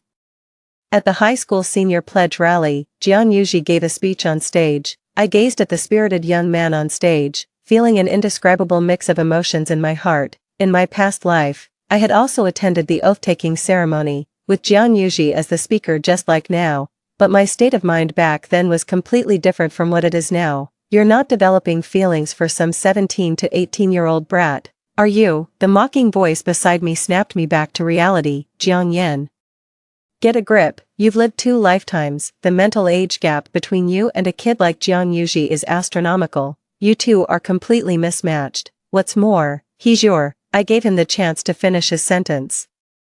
I looked at him with disgust and sneered. "Then who would be suitable for me?" "You." Qingzhou seemed oblivious to the sarcasm in my words. Staring into my eyes, he said earnestly, "Jiang Yan, I'm the one you loved for over a decade. We share the same experiences, we understand each other. No one in this world is more suitable for you than me." This person is really thick-skinned. Seeing Jiang Yuji already descending from the stage, he didn't like Qingzhou appearing by my side. And I felt the same aversion, so I urgently wanted to drive him away. "Who I like is none of your business. Rather than worrying about me, you should worry about yourself. Life in the Qing family hasn't been easy for you, has it?" That remark really hit him where it hurts. Qingzhou's face darkened, and after a long pause he finally spoke. "I no longer care about those things. I came back for you." I asked him, "Do you even believe this nonsense yourself?" 9. On the day of the college entrance exams, Jiang Yuji, who had already received early admission, acted even more nervous than I was. "Sis, could you double-check if you've forgotten anything?" This was already the 4th time he'd asked me to check, but I obediently went through everything once more. After finishing the last exam subject, Jiang Yuji, my dad, and Aunt Jiang were all waiting for me outside. In the evening, our classmates organized a dinner gathering. As the only one in our class who got recommended admission to Peking University, Jiang Yuji naturally got pressured to drink quite a lot. After taking a taxi to the outside of the neighborhood, I walked a few steps forward before realizing Jiang Yuji hadn't followed me. Turning around, I saw him still standing where we got off the car, gazing at me from afar. "Sis, I drank too much. My head is spinning. Can you come over and hold my hand as we walk? I'm in a good mood today." I walked over with a smile, holding his hand, happy now. Whether it was the alcohol or not, Jiang Yuji's face was burning red. He looked down at our clasped hands, walking for a long while before softly murmuring his voice lifted at the end, and the smile never left his face, until I met Qingzhou in the neighborhood. Qingzhou's gaze fell on our intertwined hands, mine and Jiang Yuji's. His eyes instantly reddening as he choked out, "Yan Yan." Like a man possessed, he rushed toward us, staring at Jiang Yuji, then back at me, disbelief written all over his face. "You too." Jiang Yuji tightened his grip on my hand, smirking at Qingzhou. "Sis, why does he keep haunting us like a ghost? Now he's no longer drunk, his head isn't dizzy either, completely sober." I ignored Qingzhou and walked straight past him. Only when we reached the doorstep did I let go of Jiang Yuji's hand, smiling. "Great acting." Jiang Yuji flexed the hand I just released, his ears turning crimson. My coming-of-age ceremony at 18 was celebrated together with my college admission banquet. Even though my college entrance exam scores only qualified me for an average first-tier university, my father still went all out to host a grand dinner for me. He made a huge fuss, boasting to everyone he met, "My daughter got into a first-tier university, how incredible is that?" The regrets from my past life were finally made up for in this one, and I became my father's pride. At the banquet, the Qing family intentionally sought to establish marital ties with ours. Chairman Jiang, your daughter is about the same age as my sons. See if any catch your eye, let's join our families. Without even glancing at the three men behind Mr. Chung, my father declined with a smile. Young people these days value free will and love. Besides, with my current standing, there's no need for my daughter to marry for alliance. I noticed Qingzhou's expression faltered slightly upon hearing my father's words. He must have recalled how, in our past life, my father treated him as an honored guest, introducing him to North City's elite circles, all because I loved him, and now he could only trail behind his two older brothers, serving as an insignificant background character. After all the guests had left, Aunt Jiang finally wheeled out the birthday cake she had made together with Jiang Yuji. Just as they were about to light the candles and make a wish, Jiang Yuji suddenly spoke up, "Mom, could you and Uncle Jiang go turn off the lights?" Everyone at home was so excited tonight that neither of them gave Jiang Yuji's request much thought and went together to switch off the lights. The moment the light went out, I closed my eyes and made a wish, but then I heard Jiang Yuji's calm voice beside me, "Happy birthday, sis." He tucked a loose strand of hair behind my ear. "After today you'll be an adult, so this is the last time I'll call you sis." Before I could process the meaning behind his words, the overhead lights flickered back on. The whole family started singing the birthday song for me, and Jiang Yuji's words were temporarily pushed to the back of my mind. 10. I woke up in the morning to the sound of fighting outside. Neither my dad nor Aunt Jiang were home, and calling out to Jiang Yuji twice got no response. Puzzled, I walked downstairs and saw Jiang Yuji and Qingzhou tangled together outside the floor-to-ceiling window. After glancing around, I grabbed a bottle of red wine from the liquor cabinet and rushed out, pushing Qingzhou aside. I shielded Jiang Yuji behind me. "Are you fucking insane? Having lived 2 lifetimes, this was the first time I'd ever cursed someone out." Behind me, Jiang Yuji wiped the blood from the corner of his mouth and glared coldly at Qingzhou. "You went through all this trouble to provoke me into a fight, just to make Jiang Yan come out and look at you, didn't you? Happy now?" Qingzhou saw the liquor bottle in my hand. He's no fool. He could guess it was meant to smash over his head. Instantly, his expression turned desolate, the pain in his eyes unmistakable, but I remained unmoved, my voice icy. "Qingzhou, people need the ability to move on. Stop clinging relentlessly. This behavior of yours only makes me despise you more. Don't ever show your face in front of me again, or I'll make sure you never set foot in Beijing for the rest of your life." After dragging Jiang Yuji into the room, I scolded him again. "You think you're something now, don't you? You've even learned to start fights with people. What did you just call me? Jiang Yan this and Jiang Yan that. Since when do you get to call me by my name?" Jiang Yuji glanced at me cautiously, avoiding my gaze. "Last night I already told you, that was the last time I'll call you sister." As if struggling with something, he turned back and looked seriously into my eyes. "Jiang Yan, you're an adult now. I won't call you sister anymore. I like you, so I don't want to just treat you as a sister." These words rooted me to the spot, leaving me unable to regain my composure for a long time. That evening, the atmosphere at the dinner table was extremely awkward. No matter how many times my dad and Aunt Jiang tried to smooth things over, they couldn't change the subtle tension between me and Jiang Yuji. When I came back from walking the dog, I saw Jiang Yuji and Aunt Jiang coming out of my father's study, both looking rather upset. Just as I was about to ask, my father also emerged from the study. "Yan Yan, come to my study." In the study, my father mentioned how my mother passed away from difficult labor when I was born, and all these years, he's always worried he hasn't taken good enough care of me. But my Yan Yan is amazing, not only excelling in studies but also outstanding in everything else. I could tell he was just beating around the bush, so I cut straight to the point. "Dad, what exactly do you want to say? What happened?" He sighed. "After you left, Yuji called me and his mother into the study. He said he likes you and wants to be with you. Actually, I've noticed he treats you differently. I just never thought about it in this way." My father carefully observed my expression, seeing that I remained silent. He continued, "Yan Yan, your dad and Aunt Jiang are open-minded parents. If you also like Yuji, don't worry about our feelings, although Aunt Jian just beat Yuji, she and I both will still respect your own choices. Dad can even send you abroad. To a place where no one knows you. My only wish in this life is for you to be happy and live a joyful life. There's no doubt my father loves me, even in my past life when I truly became the useless person Qingzhou described. He never once spoke a harsh word to me. Dad, I said earnestly, holding his hand, I'm not going anywhere, I just want to stay by your side. As for the matter between me and Jian Yuji, I'll handle it properly. 11. During summer vacation. I didn't go traveling but went straight to intern at my father's company. By the time I graduated and officially joined the company, I had already gained some reputation there. Jian Yuji didn't join my father's company. Being clever, he formed a team in college to start his own business. With my father's support, Jian Yuji's company has now begun to thrive. I saw Qingzhou again at a charity gala. Without my help in this lifetime, he remains nothing more than an illegitimate child in an awkward position. Qingzhou smiled when he saw me, but as he approached to greet me, staff stopped him. Sir, this is the VIP area, you can't enter, please return to your seat. Now he can no longer pester me, and even meeting me once is extremely difficult. I also know a few big shots nearby, and I heard them talking about Qingzhou.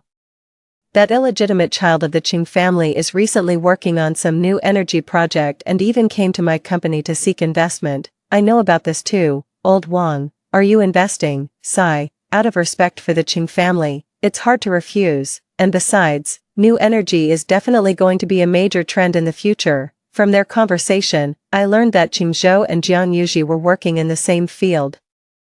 I raised an eyebrow with a smile and proactively greeted the Wang family's leader beside me. Uncle Wang, it's been a while since I last saw you. Just now I heard you mention new energy. My younger brother is currently working in this field too. If you're considering investments, I'll thank all you uncles on his behalf. Uncle Wang and several other uncles nodded with smiles. Yen, since you put it this way, how could we not support Yuji?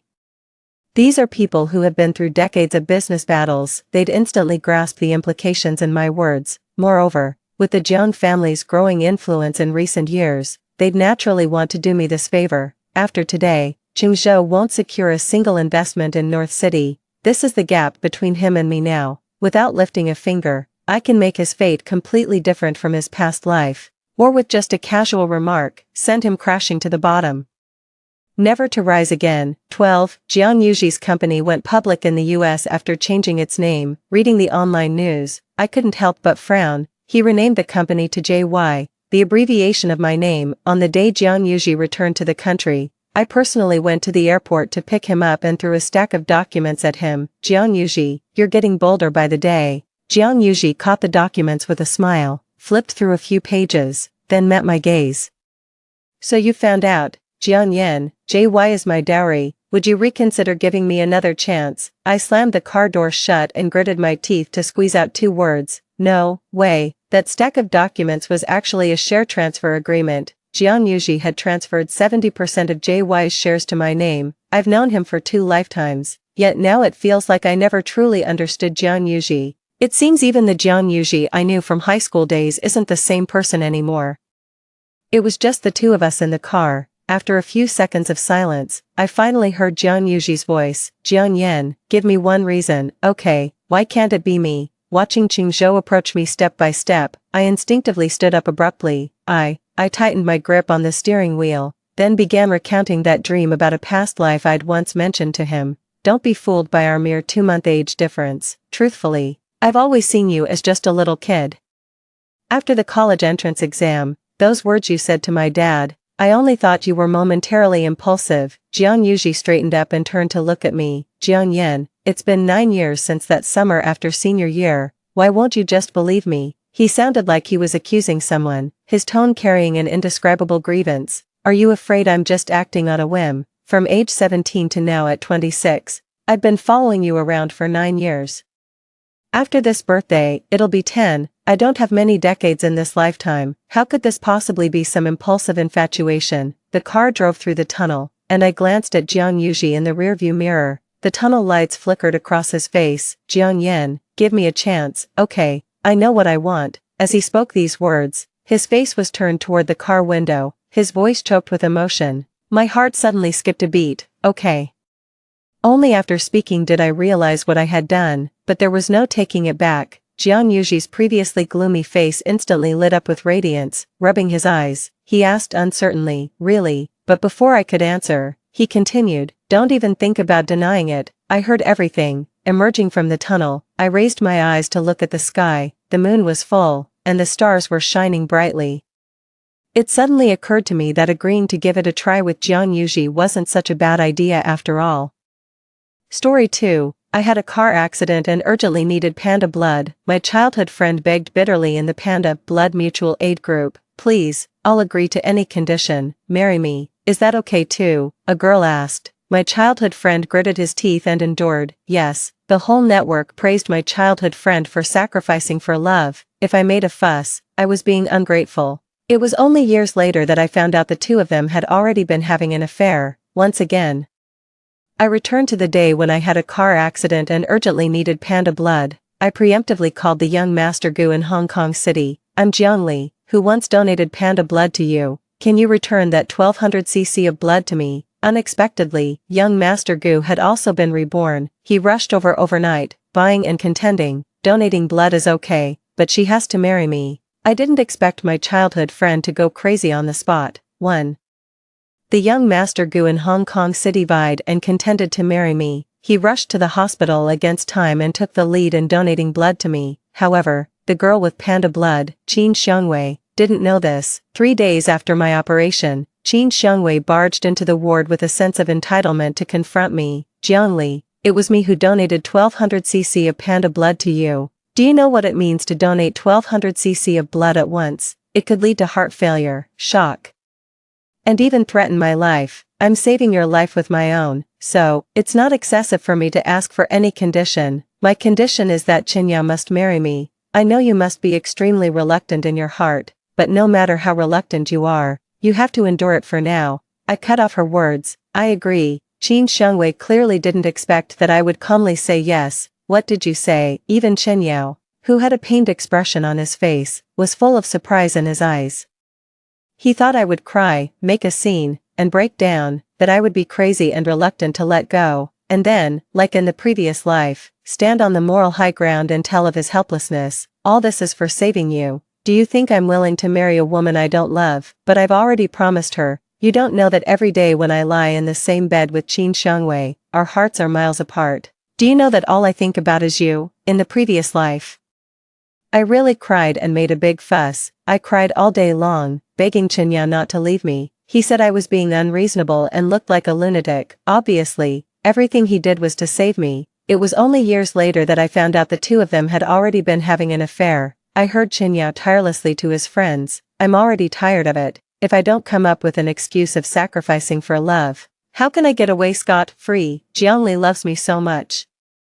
Even when I sacrifice for love, she still won't let go. If I were to break up with her normally, wouldn't she make a huge scene with me? Blame it on our childhood friendship. It made her deeply in love with me." His friends flattered and laughed. "It's all because of your great charm." Qinyao swirled the red wine and also smiled. "That's true. Actually, I quite enjoy the way she can't forget about me, even if I'm married. I want her to love me obsessively and persistently, to remain chaste for me and cry for me until dawn. This feeling is really fascinating." At that moment, my mind went blank and my ears were buzzing. Only then did I vaguely realize why all these years, whenever I tried to let go and start a new life, he would appear in front of me and tell me his sad feelings for me. It turned out that he enjoyed the pleasure of me loving him to the point of madness. Reborn once.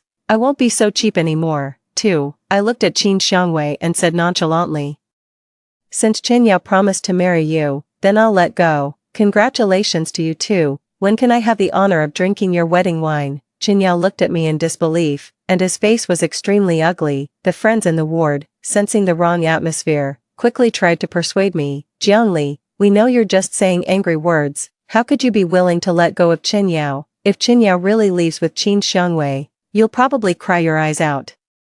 Hearing my friend's words, Qinyao's expression improved. The corners of his lips twitched slightly, and he leaned over to kiss my forehead. "Be good, don't make trouble. Even if I have to fulfill my promise and marry her, you're the only one in my heart. If there was a man who could donate panda blood to you at that time and the condition was that I had to let go and let you marry him, I would also make the same choice with a broken heart. Because your life is more important than anything.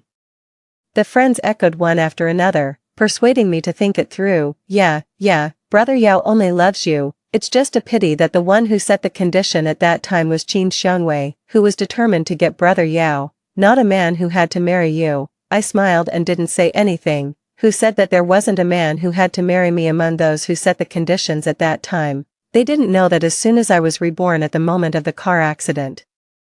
I took out my phone and dialed the video call of the young Master Gu in Hong Kong City, lying in a pool of blood. I begged him at the first time, "Young Master Gu, I'm Jiangli, who once donated panda blood to you. Can you return that 1200 cc of panda blood to me?" Unexpectedly, young Master Gu had also been reborn. He rushed over overnight, hiding it from everyone and taking the lead in donating blood to me. He also smiled at me meaningfully.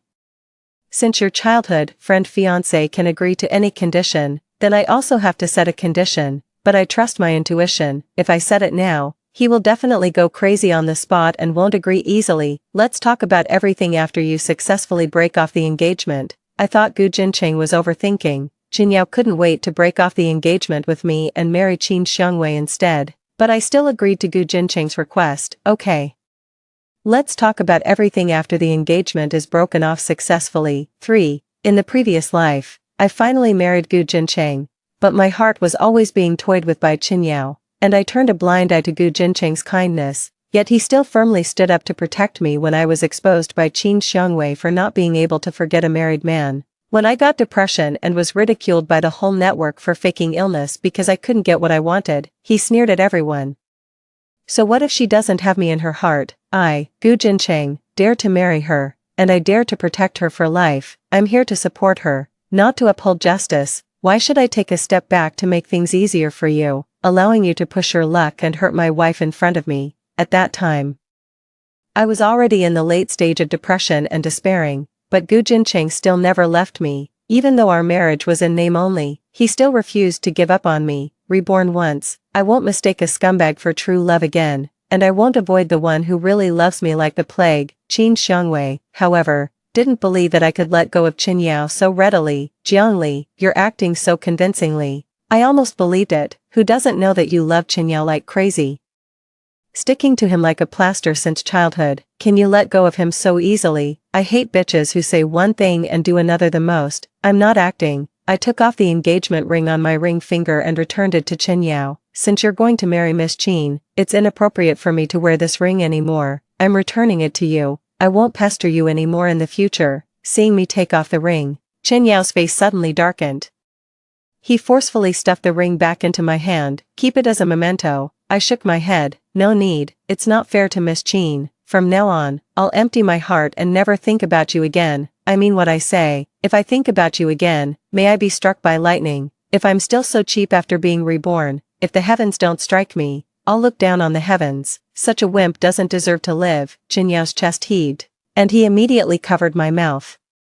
"What are you talking nonsense? How can you casually swear such a poisonous oath like being struck by lightning? Do you want to die?" Qin Xiangwei was very happy and took the initiative to come over and put her arm through Qin Yao's. "Qin Yao, accompany me to choose a wedding dress." "Okay, there are so many people accompanying Sister Jiang in the ward, you should learn to avoid suspicion." Qin Yao shook off Qin Xiangwei's hand, and his tone was very bad. "Get lost, I'm not in the mood today."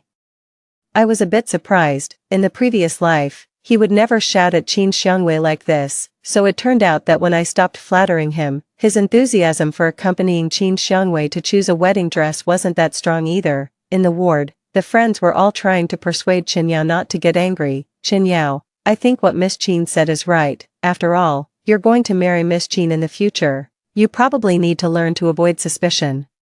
Qin Yao's tone was even worse, and he roared sharply, "Get out, all of you." After everyone left, Qin Yao lowered his head and pinched my nose and said, "Are you happy now? If you're reluctant to let me go, just say so. When did you learn to play hard to get? You even swore a poisonous oath that you won't love me anymore. Your mouth is so tough. Can you really let go in your heart?" He looked at me affectionately, and his charming peach blossom eyes were captivating. Unfortunately, He could no longer captivate my heart, I said faintly. I can let go, probably because my expression was too indifferent. A trace of panic actually flashed through Qinyao's eyes. 4. Late at night, Qinyao was still called away by a phone call from Qin Xiangwei. After he left, Gu Jincheng walked into the ward to accompany me. He brought me delicious beef soup and fed me mouthful by mouthful. He said, "Red meat nourishes blood, drink more." I pushed the soup to him. "You also need to replenish your body. Donating 1200 cc of blood at once is no joke. One wrong move and there will be problems with your body. Thank you for being willing to donate so much blood to me at once. I have nothing to repay you with, and I don't even have the face to face you." Gu Jincheng looked at me and smiled gently. "Once I was on the verge of death. Weren't you also risking your life to donate so much blood to me at once, at that time?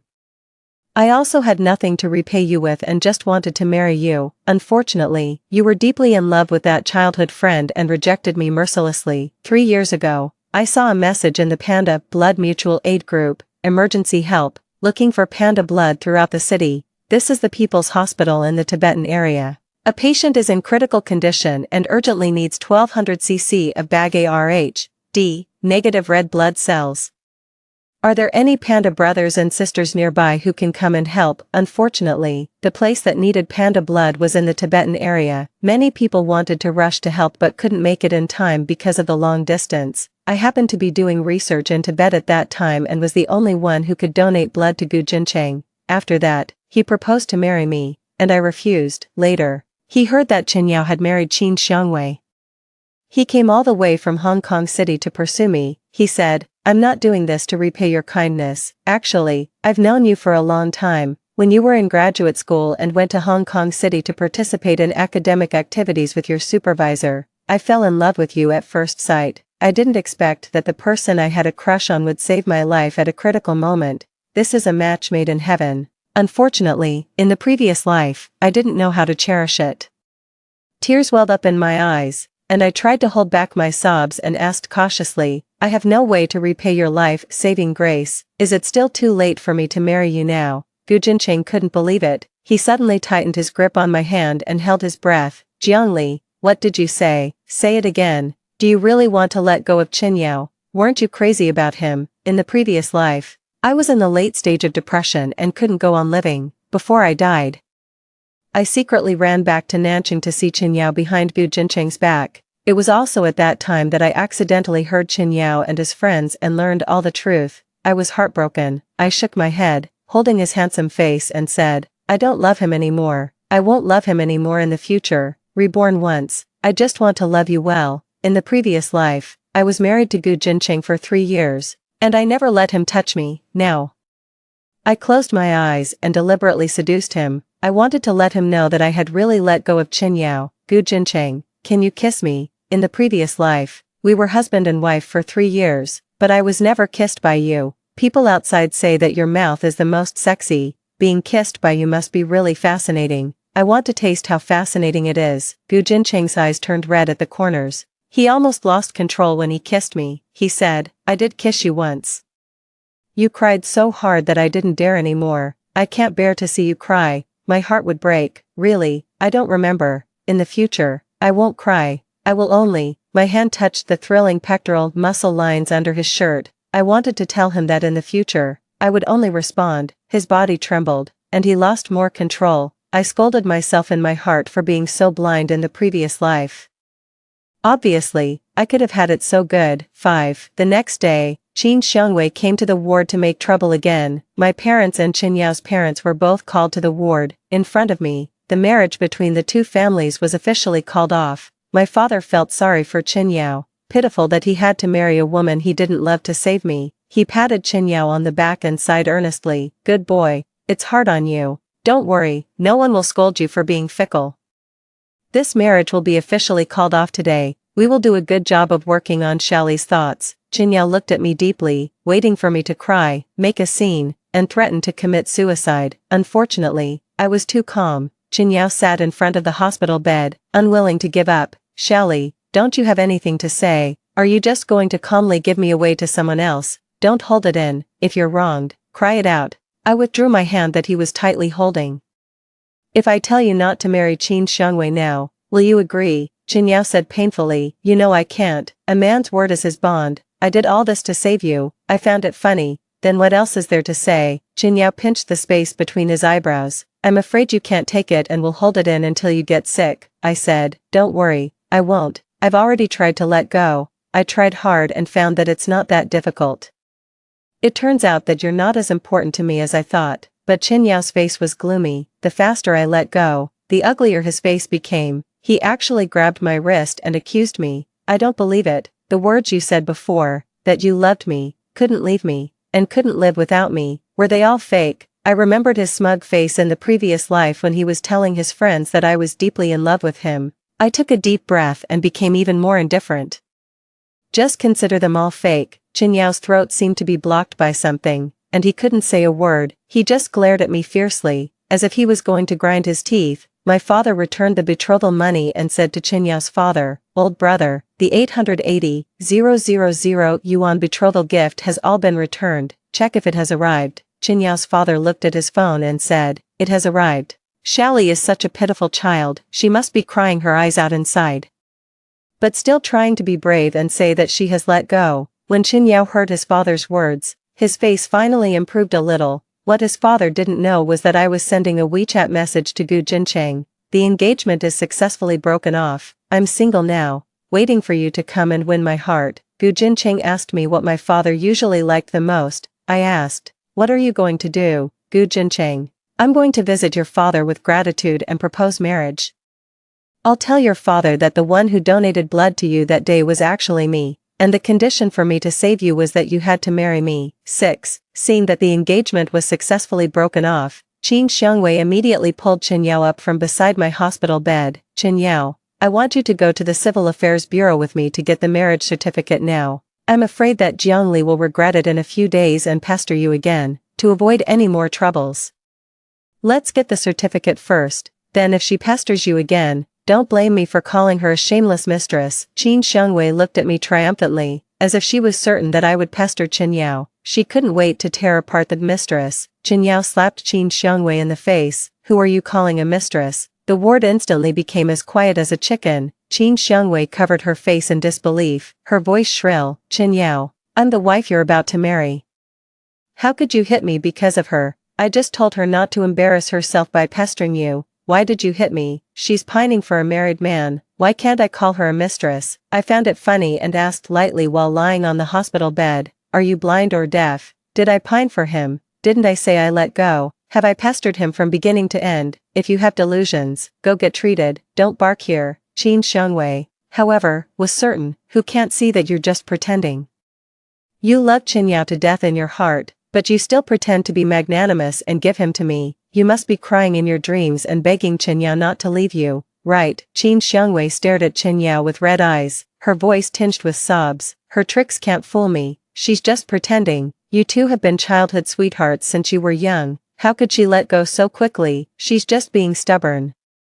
You must go to the Civil Affairs Bureau with me to get the certificate today. Qin Yao had been observing my expression, not willing to miss any clue, but he couldn't see anything, and his expression became irritable. Qin Yao's father sighed and made the decision. Qin Yao, you and Wei Wei go get the certificate now. It's also a way to completely break Xiaoli's thoughts. Qin Yao was pulled away by Qin Xiangwei with hesitant steps. When he was about to leave the ward, he suddenly shook off Qin Xiangwei's hand, came back and bent down to kiss my forehead. I turned my head to avoid it, and he only kissed my hair. I still felt disgusted. Qin Yao seemed to have some regrets, and he said, Xiaoli, wait for me to come back. I will never give up on you. I wanted to tell him that he wouldn't be able to wait. Gu Jincheng was already handling the transfer procedures for me. He said that the hospitals in Hong Kong City were better, and there weren't a bunch of annoying people coming to the ward to disgust me from time to time. It was suitable for my post-operative recovery. I agreed. I also thought these people were quite funny. Obviously, I had clearly stated that I had let go, but no one believed me. Every day, someone would come to the ward and imagine how I was infatuated with love and hate. I sent a WeChat message to Gu Jincheng. When will you arrive? Hurry up, Gu Jincheng, right away. I just arranged a private jet. We'll leave today. 7. When Qin Yao and Qin Xiangwei arrived at the Civil Affairs Bureau, Gu Jincheng had already arranged a private jet and wanted to transfer me to a hospital in Hong Kong City. He came to the ward to talk to my father and was about to take me away now. Like Qin Xiangwei, he was also afraid of long, drawn-out problems and just wanted to cut the Gordian knot quickly. My father was confused. And his mood was more exciting than a roller coaster ride. He didn't expect that just after losing a son-in-law, a better one would come along in a blink of an eye. My father confirmed with me again and again, "Shally, are you sure you want to go with this young man? You can't just find someone to marry randomly just because Qin Yao is going to marry someone else, although this young man has long legs, broad shoulders like the Pacific Ocean, and a narrow waist like a male model, which is your favorite type. But didn't you say you would only marry Qin Yao since you were a child? Should I call Qin Yao and tell him to come to the airport to chase you? If he knows that the one who donated blood to you wasn't Qin Xiangwei, he won't have to marry her." I rolled my eyes at my father and pretended to be in a dilemma. "Dad, what can I do? You heard it in the hospital just now. The condition for Gu Jincheng to agree to donate blood to me was that I had to marry him. Is it that when Qin Xiangwei donates blood to me, Qin Yao has to keep his promise? But when Gu Jincheng donates blood to me, I can just abandon him. One can't be so double standard. Besides, that's 1200 cc of panda blood, a matter of life for life." My father was left speechless and could only agree to let Gu Jincheng take me away. Gu Jincheng arranged a chartered plane and also hired an excellent attending doctor at a high price to accompany me to take care of me. To avoid any accidents on the plane during the journey, he arranged every detail of the journey, so that my father couldn't find any faults. My father couldn't help but ask indirectly, "Boy, be honest, when did you start having your eyes on my Shally? You have a good eye. If it weren't for Shally's car accident and urgent need for panda blood, you wouldn't have a chance to take advantage of the situation even in your dreams." I glared at my father. "Dad, can you stop being so gossipy?" Gu Jincheng answered every question. He held my hand in his palm and played with it. "I don't dare to deceive Uncle. It's been a long time, so long that it seems like something from a past life. The first time I met Shally was when she came to Hong Kong City to participate in an academic conference with her supervisor. Other postgraduate students were just eating and drinking in the venue, but Shally, like a newborn calf not afraid of tigers, not only followed her supervisor throughout the process but also dared to express her opinions in front of a group of bigwigs. She was very confident, dazzling, and charming, making people fall in love at first sight. I was a bit surprised. I didn't expect Gu Jincheng to answer like this. Yes, if I hadn't been love-struck, I could have shone brightly in my own field. But in the previous life, I was immersed in the worry about losing Qin Yao and lost myself. After my father went to the toilet, I asked Gu Jincheng with red-rimmed eyes, "The confident, dazzling, and charming girl in your eyes must have disappointed you later, right?" Gu Jincheng seemed to see through my heart. He kissed the back of my hand, and his voice was magnetic and gentle. "No disappointment. I've been waiting for you to cheer up. To live again as the person who made me fall in love at first sight. I didn't wait for it in the previous life. Let's work hard in this life." I nodded, and a spark re-ignited in my eyes. "Okay, I will definitely live up to your expectations." I took a deep breath and was full of expectations for my future. My restless hand, however, was touching around through his shirt. Gu Jincheng took a deep breath and whispered in my ear in a low voice, "Stop making trouble, you're still sick." I chuckled. "That's why I'm being so bold, because I'm sick." In the previous life after marriage, Gu Jincheng insisted on sleeping in the same room. I always curled myself into a small ball, sleeping in a corner of the 2-meter-wide bed, afraid that he would have thoughts about me. What a waste. I wonder how hurt his heart was at that time. My heart was full of guilt, and I suddenly wanted to spoil him, give him some sweetness. I pointed to my mouth. "Kiss me again, a passionate one." Gu Jincheng's breath became hot. As soon as he stuck his tongue in, my father came out of the toilet. Gu Jincheng was like a startled bird and sat up straight suddenly. He looked so noble, proper, and like a righteous gentleman. He called the medical staff to put me on a mobile hospital bed and pushed me out. Soon I got into an ambulance, and the group rushed to the airport. 8. When Qin Yao was signing at the marriage registration window of the Civil Affairs Bureau, he held the signature pen for a long time without moving. Qin Xiangwei had already signed and was sitting next to him, urging him. "Qin Yao, what are you in a daze for? Hurry up and sign." Qin Yao suddenly tore the registration form in half, then in quarters, and threw it into the nearby trash can, saying, "This marriage is off." These simple 5 words instantly stirred up 1,000 waves. Qin Xiangwei widened her eyes, her voice shrill. And her face was full of disbelief. What do you mean? Qin Yao, you're not going to fulfill your promise and marry me. Qin Yao's irritable heart for the past 2 days suddenly felt relieved. That's right, I'm not getting married. I can't stand Shelly's stubbornness and pretending to be calm and easily saying she has let go. I have a premonition that if I sign, I will completely lose her in this life. I have to go back and find her. The look in her eyes when she looked at me for the last time before I left the ward made me so flustered.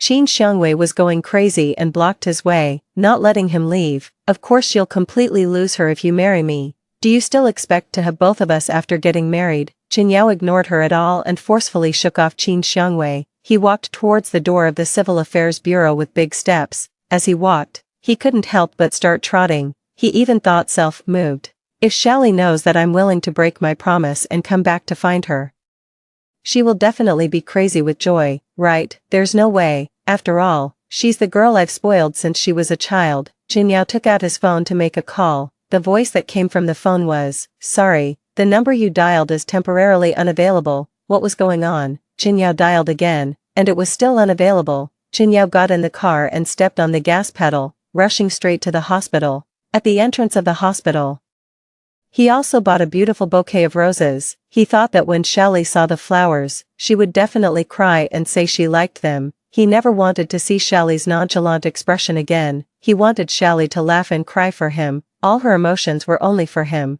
with her heart and eyes full of only him. Just like when she was a child, she didn't cling to anyone else, only liked to cling to him. The more Qin Yao thought about it, the more he became. Finally, he reached the door of the ward. He took a deep breath and suddenly pushed the door open. Before entering the ward, he used his magnetic and pleasant voice to create a surprise. Surprise, guess who's back? The next second, he found that the hospital bed was empty. Where was she? Qin Yao went to find the nurse. The nurse said she was transferred to a hospital in Hong Kong City. Qin Yao's heart sank suddenly. Hong Kong City? Why go to Hong Kong City? Could it be that she couldn't accept his marriage to Qin Xiangwei, and ran to Hong Kong City alone to be sad secretly? It must be so. She really wasn't as calm as she pretended to be on the surface. Qin Yao smiled. Little liar. I almost believed that you really let me go. Your acting skills are really something. But unexpectedly, the next second, a friend rushed into the ward and said, "Brother Yao, you were deceived by Qin Xiangwei. I just found out that the one who really donated blood to Shally was a big shot from Hong Kong City. He made a condition to Shally's father that Shally had to marry him. Now he has taken Shally away and is about to board the plane." Qin Yao's body swayed, and his mind went blank. The whole person was like a statue, roaring sharply. Impossible. Shally wouldn't agree.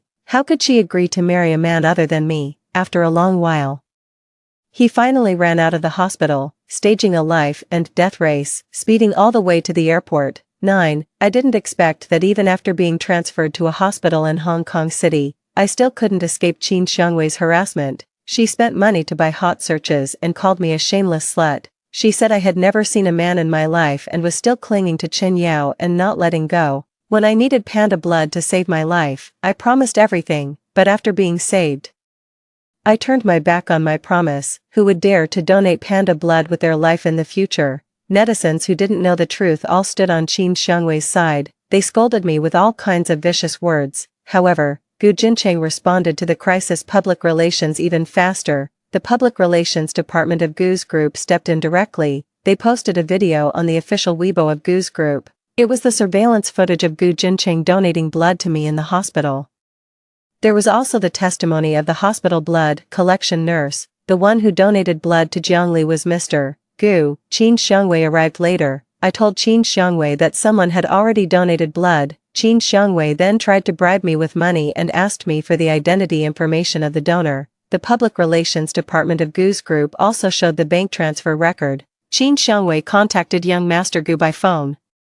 She thought young Master Gu was just an ordinary donor and wanted to pay him off. Young Master Gu wanted to see what tricks she was going to play, so he gave her a bank card account. This is the 50,000 yuan she transferred. It's really funny that someone actually tried to pay off the young master of Gu's group with 50,000 yuan. By the way, let me reveal a piece of gossip to everyone. 3 years ago, it was Jiangli who risked her life to donate blood to young Master Gu. Now that Jiangli had a car accident and urgently needed panda blood, young Master Gu rushed to return this favor as soon as he learned about it. This two-way love is so sweet. Anyway, our company group is crazy about it. The situation reversed too quickly. The fooled netizens changed their stance. The online violence, like a flood and wild beast, smashed towards Qin Xiangwei, who was the real shameless slut. She dared to demand that someone marry her even though she didn't donate blood. Has she never seen a man in her life? Could a normal person make such an unreasonable request when donating blood? She must have been eyeing someone else's fiancé for a long time. Right, check her online accounts. I bet we can find some clues. I found her small account on a certain app. Sisters, go and check it out. There's a big melon. I was lying in the hospital bed, scrolling through the comments. The power of netizens was indeed powerful. I clicked on Qin Xiangwei's small account. It was really wonderful. Sisters, what should I do if I meet my true love in the Panda Blood Mutual Aid group? There's no childhood love that can't be forgotten, only a heaven-sent one who doesn't work hard enough. Woo-hoo, he's engaged to his childhood love. Is it still too late for me to work hard now? Men are really animals driven by their lower bodies. He couldn't resist my kiss. There is no everlasting love, only eternal interests. My dad is so awesome. He has a business cooperation with his family. Now all that's lacking is a marriage alliance. It's a godsend opportunity. His little childhood sweetheart had a car accident, and now it's my chance. I thought that when I saw these words, I would be so angry that my whole body would tremble, but I was actually very calm. It turned out that once I let go of Qin Yao, I wouldn't feel the pain anymore. Qin Xiangwei tried desperately to delete those posts, but what was the use? Many netizens took screenshots and called her a mistress. Her reputation was ruined, and she couldn't cause any more trouble. However, it seemed that Qin Yao couldn't let go of me. He actually chased all the way to Hong Kong City. There were intense quarreling sounds outside the ward. Qin Yao wanted to see me, but Gu Jincheng wouldn't allow it. Gu Jincheng, you despicable villain. You actually tricked me into breaking off the engagement with Xiaoli. Xiaoli won't agree to marry you. I heard Gu Jincheng sneer, his voice cold and mocking. Didn't you say that you would agree to any condition as long as it could save her? Why are you losing your composure now that my condition is that she has to marry me? 10. I turned over and got out of bed, then walked out of the ward. I saw Qin Yao looking like a ferocious beast that had been provoked. With bloodshot eyes that were completely red, when he saw me, Qin Yao restrained his temper a bit and said with a sense of certainty, Xiaoli, come here. As long as you don't want to, I promise that no one can force you. Gu Jincheng didn't give an inch and stood in front of me to block him. I squeezed Gu Jincheng's hand to soothe his restless emotions. Then I looked at Qin Yao. Qin Yao, stop making a scene. Didn't you say that if there was a man who could donate panda blood to me at that time and the condition was that you had to let go and let me marry him, you would also make the same choice with a broken heart? You set the condition yourself, and we can't go back on our promise. Didn't I calmly accept it when Qin Xiangwei asked you to marry her? Qin Yao was left speechless and stared at me with his eyes wide open and full of anger. Come here. We can face anything together and overcome any obstacles. You love me so much. If you can't marry me, how will you live the rest of your life? I finally couldn't help laughing. With a sound, I stopped pretending. Qin Yao, who gave you the confidence? Do you really think I don't know that you and Qin Xiangwei have already been having an affair? I even feel disgusted just by looking at a man like you who is tainted. Qin Yao was like being struck by lightning. And his voice trembled uncontrollably. Xiaoli, it's not what you think. Listen to my explanation. Fine, explain then. But he couldn't explain a single word. His secret that he thought he had hidden so well was exposed, and he felt so embarrassed that his face turned from white to red. He could barely stand still. After a long while, he finally grasped the main point and said, Xiaoli, I didn't get the marriage certificate with Qin Xiangwei. I regretted it the moment I was about to sign at the Civil Affairs Bureau. Aren't you happy? In the end, the person I want to choose is still you. His tone was like he was trying to take credit with me. I didn't expect that he hadn't married Qin Xiangwei, but so what? In the previous life, he didn't make this choice. Not only did he marry Qin Xiangwei, but he also hoped that I would never forget him. He enjoyed the pleasure of two women fighting over him. Now, it's just because I'm no longer fawning over him. Men are just like that. They only know how to cherish something when they can't have it. Xiaoli, come here, I'll take you home. The relationship we've had since we were children can't be interfered with by anyone. Qin Xiangwei can't, and Gu Jincheng definitely can't either. Even if I get lost occasionally, I can quickly recognize myself and get back on the right track. Let's forget all the unpleasant things in the past, even now. He was still so confident and thought that I could forgive him. I shook my head in disgust. It's too late. I don't love you anymore. There are better people worthy of my love, and you don't deserve it. I held Gu Jincheng's hand tightly, and his eyes were filled with tender light that could drown a person. Gu Jincheng lowered his head and kissed me. I'll help you back to the ward. I nodded shyly. Okay, husband. Seeing our intimate little interaction, Chen Yao's eyes were full of disbelief. He growled. What did you call him? I said, just like Qin Xiangwei was afraid that something might go wrong if we waited too long. Gu Jincheng was also worried about that. So as soon as we arrived in Hong Kong City, before we even entered the hospital, we went to the Civil Affairs Bureau to register and get the marriage certificate first. Now, Gu Jincheng is my husband. I enjoyed his expression of despair, which was just like mine in the previous life.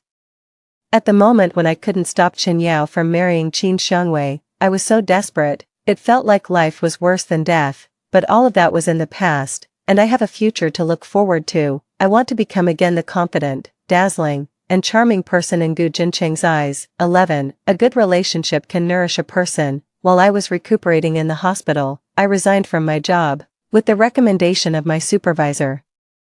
I found a new job at a research institute of the University of Hong Kong. I started living a peaceful and fulfilling life. Every day after work, Gu Jincheng would drive to the University of Hong Kong to pick me up. I said, aren't you tired? Don't you have any social engagements in the evening? I remembered that after marrying Gu Jincheng in the previous life, he almost always went to social events. Gu Jincheng fastened my seatbelt for me and took the opportunity to kiss me.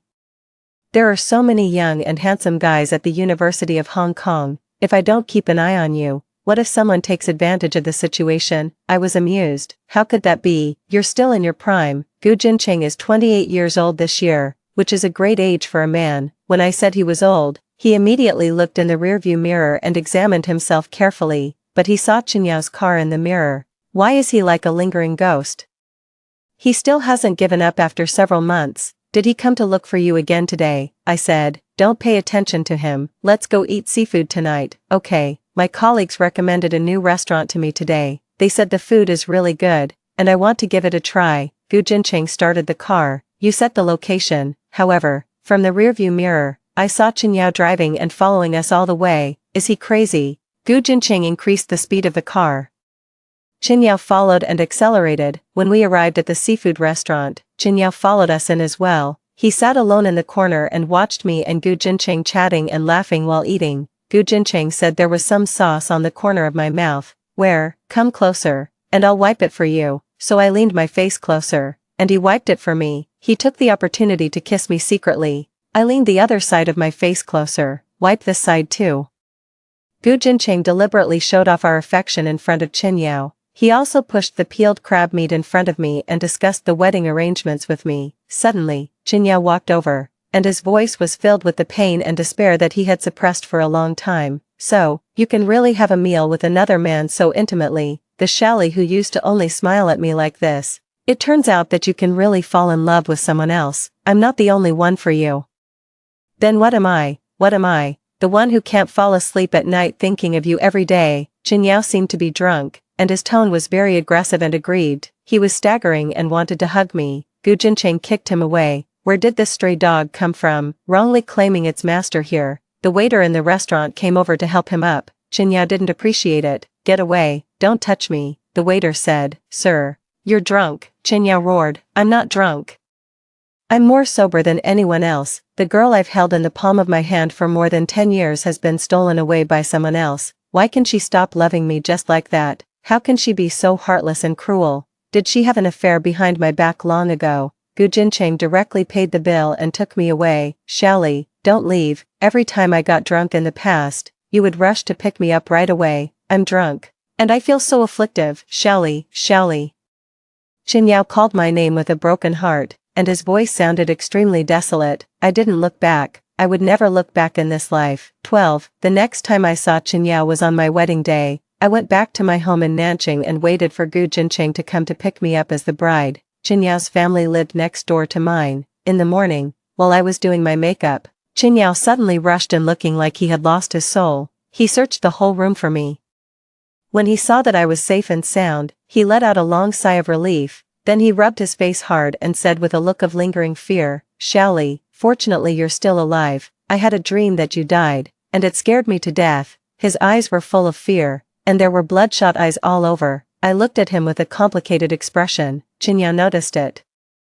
"What's with that expression on your face?" I pursed my lips and didn't say anything. My eyes were very cold. Chinyao seemed to realize something and stumbled and fell to the ground. "No, it's impossible. I wouldn't treat you like that. How could I possibly treat you like that?" I turned my eyes away, too lazy to look at him anymore. There was only a sneer at the corner of my mouth. In an instant, Chinyao seemed to have understood everything, and his voice trembled violently. "So, this is the reason why you don't love me? Did I ruin the relationship we had as childhood sweethearts with my own hands?" I was too lazy to pay attention to him. The relationship we had as childhood sweethearts had long become like mosquito blood in my heart. Chinyao suddenly raised his hand and slapped himself twice hard. Then, he slapped himself twice more. He continued slapping himself. He slapped his face swollen and knelt down in front of me, begging desperately, "Shally, tell me. This isn't true. Please, tell me. This isn't true. Don't be like this. I'd rather you fell in love with someone else. I'd rather you had an affair with Gu Jincheng behind my back than you tell me this is true." I was wearing a wedding dress and standing in front of the mirror, looking at myself, confident and beautiful. I ignored him and walked out with both hands holding the skirt of the wedding dress. I didn't understand what he was begging for. How could a scumbag not be able to face the fact that he was extremely scummy? Who was he showing his regret to? It was just self-pity. He had a performative personality. I was even afraid that I would be struck by lightning if I looked at him one more time. 13. Gu Jincheng came to pick me up as the bride. He was so handsome, wearing a suit and exuding charm. In the previous life, we didn't have a wedding. He wanted to have one, but I didn't want to. We both wanted to make up for the regret in our hearts. In the evening, we held a wedding banquet in Hong Kong City. The venue was decorated romantically and luxuriously. There were flowers, music, and a red carpet. Everything made people happy. After the wedding, we went to Tibet for our honeymoon. We were looking for the starting point of our fate. Gu Jincheng said that he wanted to establish a 24-hour independent panda blood bank across the country. In the future, if people with special blood types like us urgently need panda blood, it can be supplied in a timely manner to deal with various emergencies and win precious time for rescue. I thought it was a great idea and supported his decision. 2 years later, the research institute I worked for achieved a milestone breakthrough. At the academic conference, the institute asked me to go on stage to give an explanation. I stood on the stage, and there were countless colleagues and bigwigs sitting in the audience. Gu Jincheng and several investment tycoons sat in the first row. He was wearing a white shirt, looking cold, noble, and extremely handsome. There was an alluring smile at the corners of his eyebrows and eyes. I felt a little proud in my heart. I wondered if I was the most charming in his eyes at this moment while standing on the stage. At the cocktail party after the conference, Gu Jincheng proudly introduced me to others. "I'm Jiang Li's husband." At that moment, I had the answer in my heart, because he didn't say, "Jiang Li is my wife." He was proud to be my husband. People are all drawn to the strong. He admired me, just like I admired him. Qin Xiangwei barged into the ward with a sense of entitlement to confront me. It turns out that a healthy, mature, and positive relationship is so wonderful. There's no need to indulge in love to the point of being crazy about it. All you need to do is focus on yourself and become a better person. Give the other person a high-quality lover. This is the ultimate romance in love. When the party was over, Gu Jincheng called the driver to pick us up. He had been drinking and couldn't drive. As soon as we got in the car, he uncontrollably hugged me in his arms. There was a surging tide in his eyes. I asked, "What's wrong with you? Is the alcohol taking effect?" Gu Jincheng adjusted the seat back and pressed me on the car to kiss me. "Wife, you were so charming today." Sure enough, he liked intellectual girls, but when I had depression before, didn't you also love me so much that you couldn't bear to let me go? Gu Jincheng said, "Actually, at that time, I hated you who fails to live up to expectations. I really didn't like you being like that, but I couldn't do anything about it. I couldn't bear to leave you alone. I always thought that as long as I tried harder, you might still be saved." My eyes were wet with tears, and I held his face and kissed him actively. "Thank you for not being willing to leave me behind."